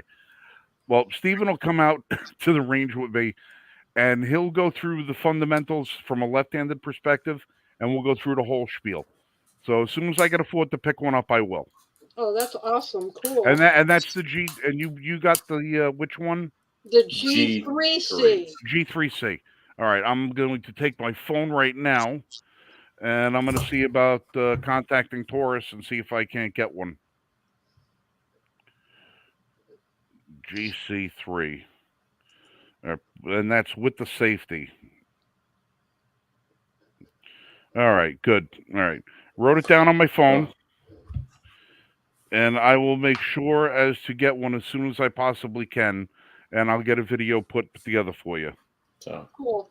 Thanks, Frank. I appreciate it. No problem. Frank, That's right. My niece Kelly is the left-handed one in the family. Peter's daughter. Frank, go take care of the family before you get the honeydew All right. list. Any other questions tonight, Jan? Please aim No. them at Jeremy, and he'll be right. GC commented 189 today on what? What the hell are they talking about? Good night, Frank. Oh, sorry, I'm getting messages on the YouTube channel. All right, listen, love you guys. You guys stay safe, shoot straight, and we'll be around next time. I'm going to hit leave studio, not end broadcast. Leave studio. Yeah, don't do what I almost did. Yeah, one of you guys can wrap it up for me. Love you guys. Good Be night. safe. Good night, Frank. Never.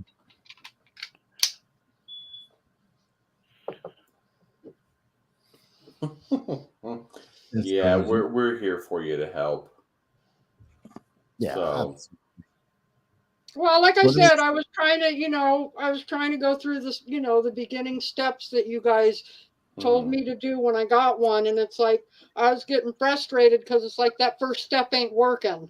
That's okay. We understand. It takes time and practice, and you'll find a way. And you'll get mad because your first couple of times out, you'll be gripping it so tight. Your this knuckle right here is going to go ahead and it's going to grip your magazine release, and you're going to drop your magazine, and then you're going to say some 4-letter words, and then put it back in and do it again, and so it's all part of the game until you figure that weapon out. So just keep practice. There's nothing wrong with making mistakes and learning from them. One piece of advice: your very first time you go out, and this is just for your safety and because we care about you. 1 round in the gun at a time. Whether it's 1 in the magazine, you rack it, you draw, you shoot it. 1 in the magazine, you rack it, you draw, you shoot it. So just like we talked about before, I've seen some horror stories, people loading a couple of rounds and they bang and they freak out and the gun snaps and they bang again because they squeeze. And so just for your first, I would say 10 shots, just 1 round in the gun at a time, nothing more. So with a 9mm, I'm not that worried. It's just this mental game I've played with myself since I saw that horrific video on whatever it was, where I don't know if you guys remember me talking about it a month or so ago. This poor young lady was shooting like a 500 Magnum revolver and blew her head off because of that. So Crazy. Mm-hmm. So, Vass, I wanted to talk to you about the increased food price and food shortage crisis that is starting right in front of our eyes, and people are blatantly ignoring and asking, "Oh goodness, why is my dozen eggs $7? I don't understand." Let's talk about that for the last little bit of time we have. Sure, it's something that's been happening all year. I was talking about this since February. Yeah. And the people aren't paying attention, and they're all of a sudden now it's happening, and they're like, "Well, I don't understand why." Well, I understand why. Your idiot in chief, in his first week in office, shut down the Keystone Pipeline, caused fuel prices to skyrocket astronomically. You have these companies worldwide shutting down food processing plants. No, it's not affecting us like it is in some other places of the world. No, we don't have people going into Biden's mansion and literally taking him out and overthrowing his mansion. No, we're not seeing it as bad as it is in some other places, but it's bad, and people are not paying attention, and they're just wondering now, after 10 months of this, "Oh, what's going on? I don't understand it." Well, it's because your truck drivers are fed up and they're quitting because assholes are going on the freeway and ripping truckers out of their semis and killing them on the street. And the cost of fuel is so astronomical that people are losing their minds over it. And then people like PETA, we talked about earlier, stopping in front of semis right in front of some of these food processing plants and stopping trucks from going in. And it's gotten so absurd that people are charging astronomical rates. I don't remember what the exact difference was, but the per mile pay has gone from like 52 cents back when I was driving up to like 80 something cents, 90 cents a mile now. And people don't realize, oh, well, that's only 30 cents. No, it's not. When you're talking about hundreds of thousands of semis nationwide and hundreds of thousands of miles a day, those are astronomical numbers that you can't even fathom. And now you're wondering why your gallon of milk is going to end up being $8-9 in the next 3 years. Wake up, people. Pay attention to what you're doing and what the government's doing. Yeah. Well, this is not. I have on my Sunday live stream, I have been talking about it literally every Sunday for more than a year that I've been telling people. And most recently, and I need people to understand, they're just now starting to notice that there is a 30% less food in the world. It's not just America, it's the world, which is part of why butter is up. It's why lettuce is up. It's why eggs are up. Meat is up. Everything's up. But here's the thing that no one else is talking about. Besides the fact that none of our leaders, even though they admitted this in March, have yet to come up with a plan. My plan is buy 10% more every time you go out to the store. You'll save money and it will make sure you have more food. Just 10% more. Don't panic. But here's the thing that no one's thinking about. And I've been talking about this since about October. This is a year-long process. This is not going to end in the spring. When we get to February, it's not going to be all over. A lot of people are under the impression right now, and a lot of politicians are pushing this, that this is all going to be done as soon as the weather warms up. That's a lie. It's going to get worse. Not only because there's a recession, not only because we know inflation is going to continue to go higher. It's not only because people are going to start getting fired. That's not it. Real simple. We have to grow the food. We have to get through the winter. Then they have to plant the plants. Then they have to let them grow. And then they can harvest them. That is a year-long process, which means the food crisis of 30% less food in the world will only get worse the further we get in this process, which is why you need to buy 10% more food every time you go to the store. Buy more rice, buy more potatoes and wheat and flour, buy more canned goods, 10% more every time you go to the store, because you have to pace out for a year. And for the love of God, buy some seeds. Start your garden now. Go cultivate. Go start your garden now and get ready for it. Because when you hide can't your garden, go to the store, hide your garden.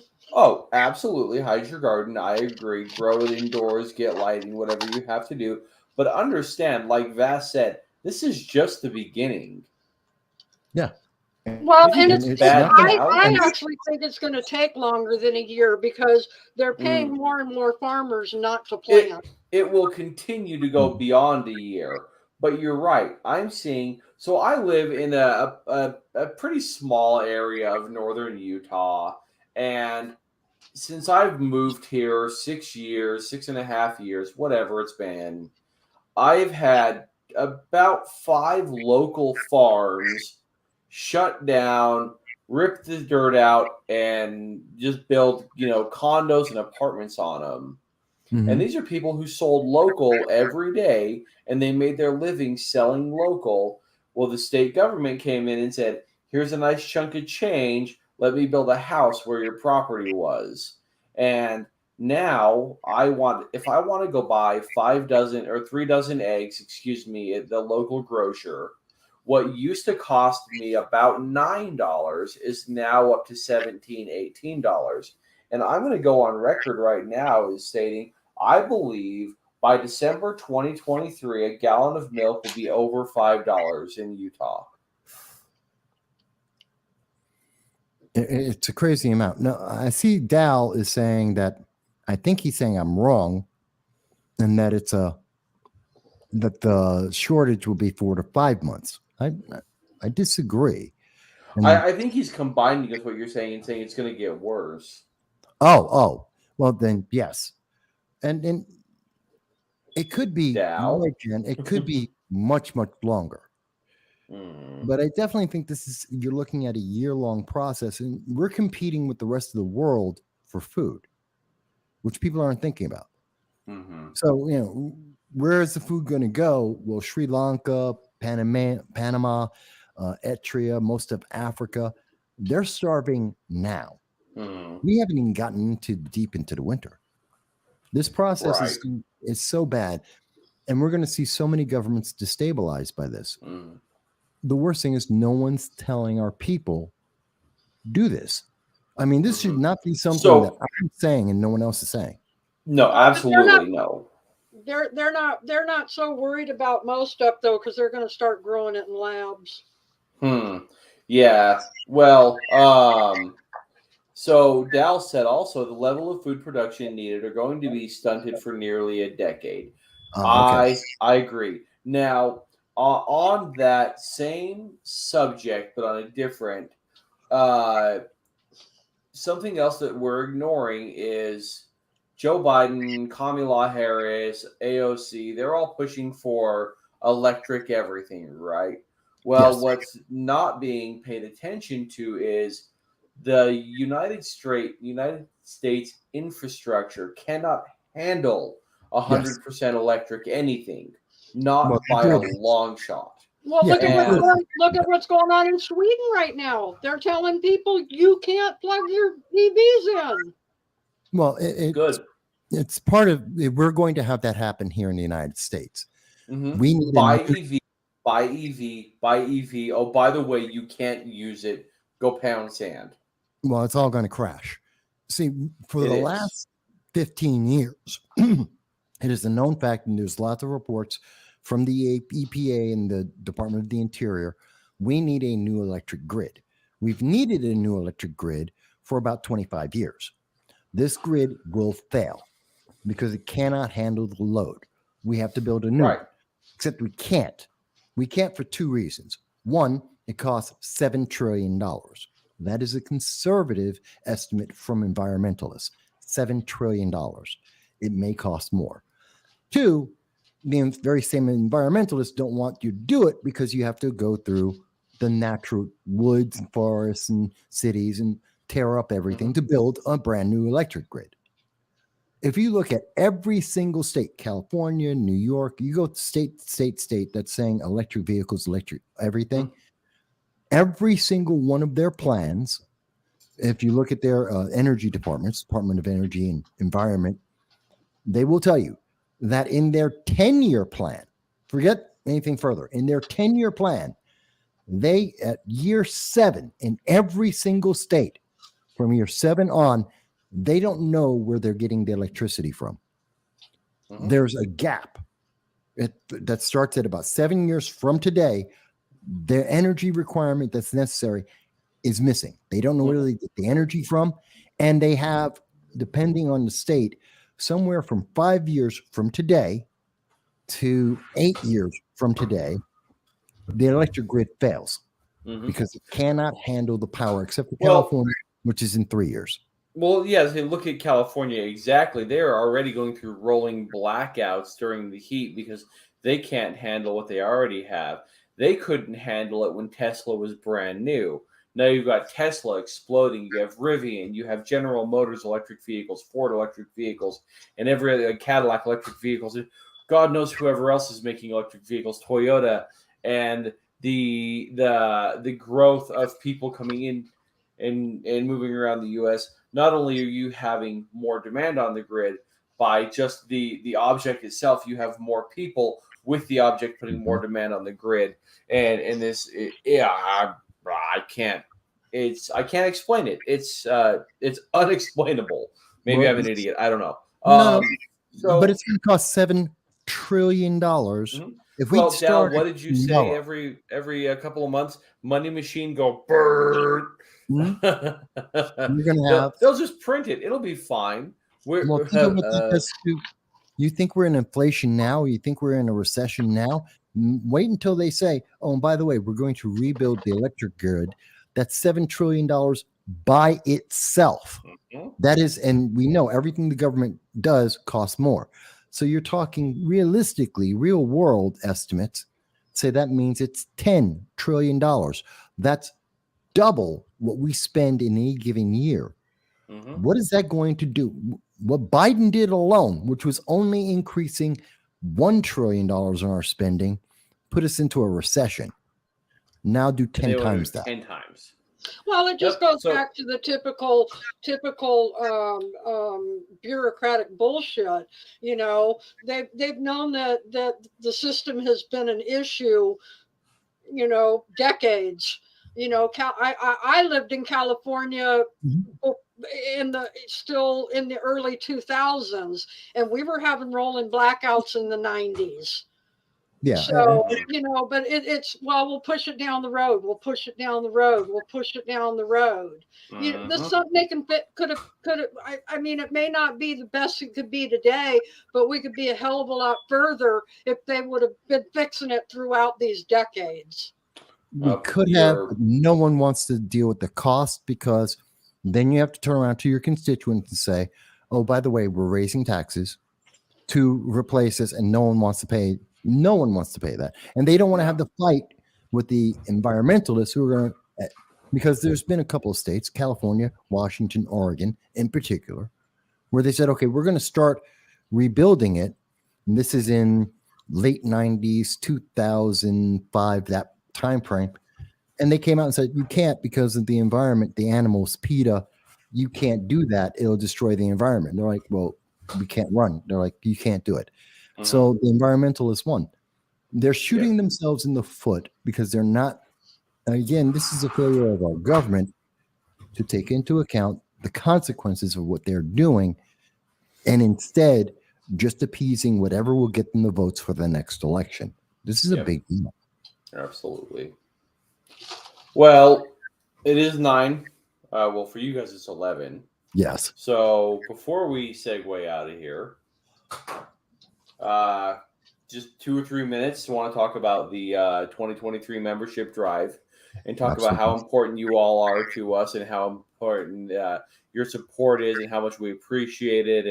And I think now 6, I can't remember how many people signed up in the last little while, but the new members who are helping support us and making this possible, so we can bring the information to you, and the bottomless knowledge that is Vass.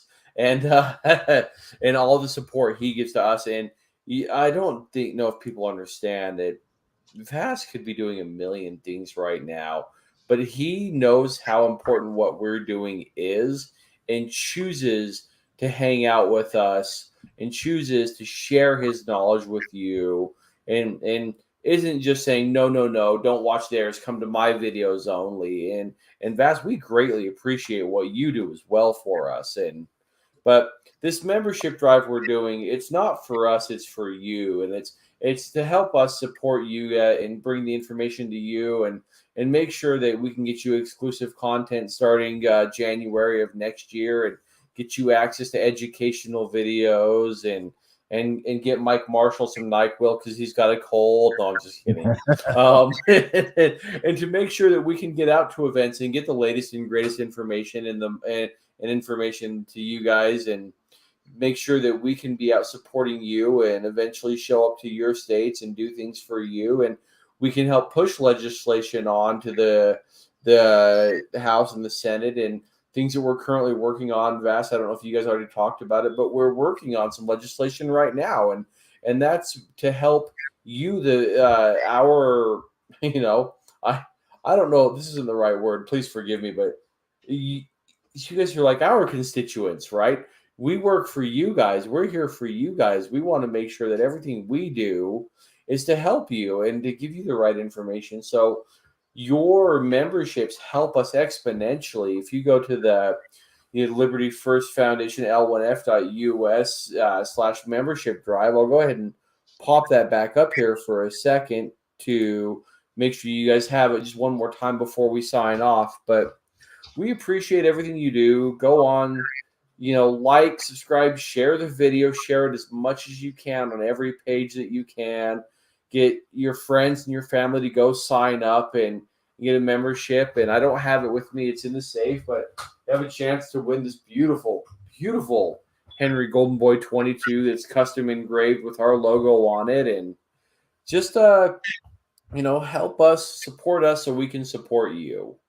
But with that, it is, it is time for us to come to a close. And I just want to, I want to thank everybody. I want to thank Vass, and I want to thank Jan, and I want to thank Frank, and all of our normal commenters like Dal, and let's see who else we had in tonight. We had Paul, Pete, we had Dal, we had, there's people earlier that I missed, I believe. Oh, Andrew Hayes came in. Did you say Paul, or were you meaning Pete?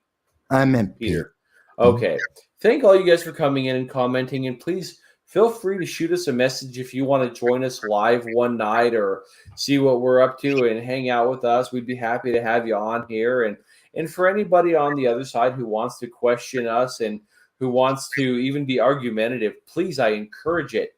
Maybe we'll learn something. Maybe we can help you, but that's what we're here for, is for each other, to make sure that everybody can learn something at least.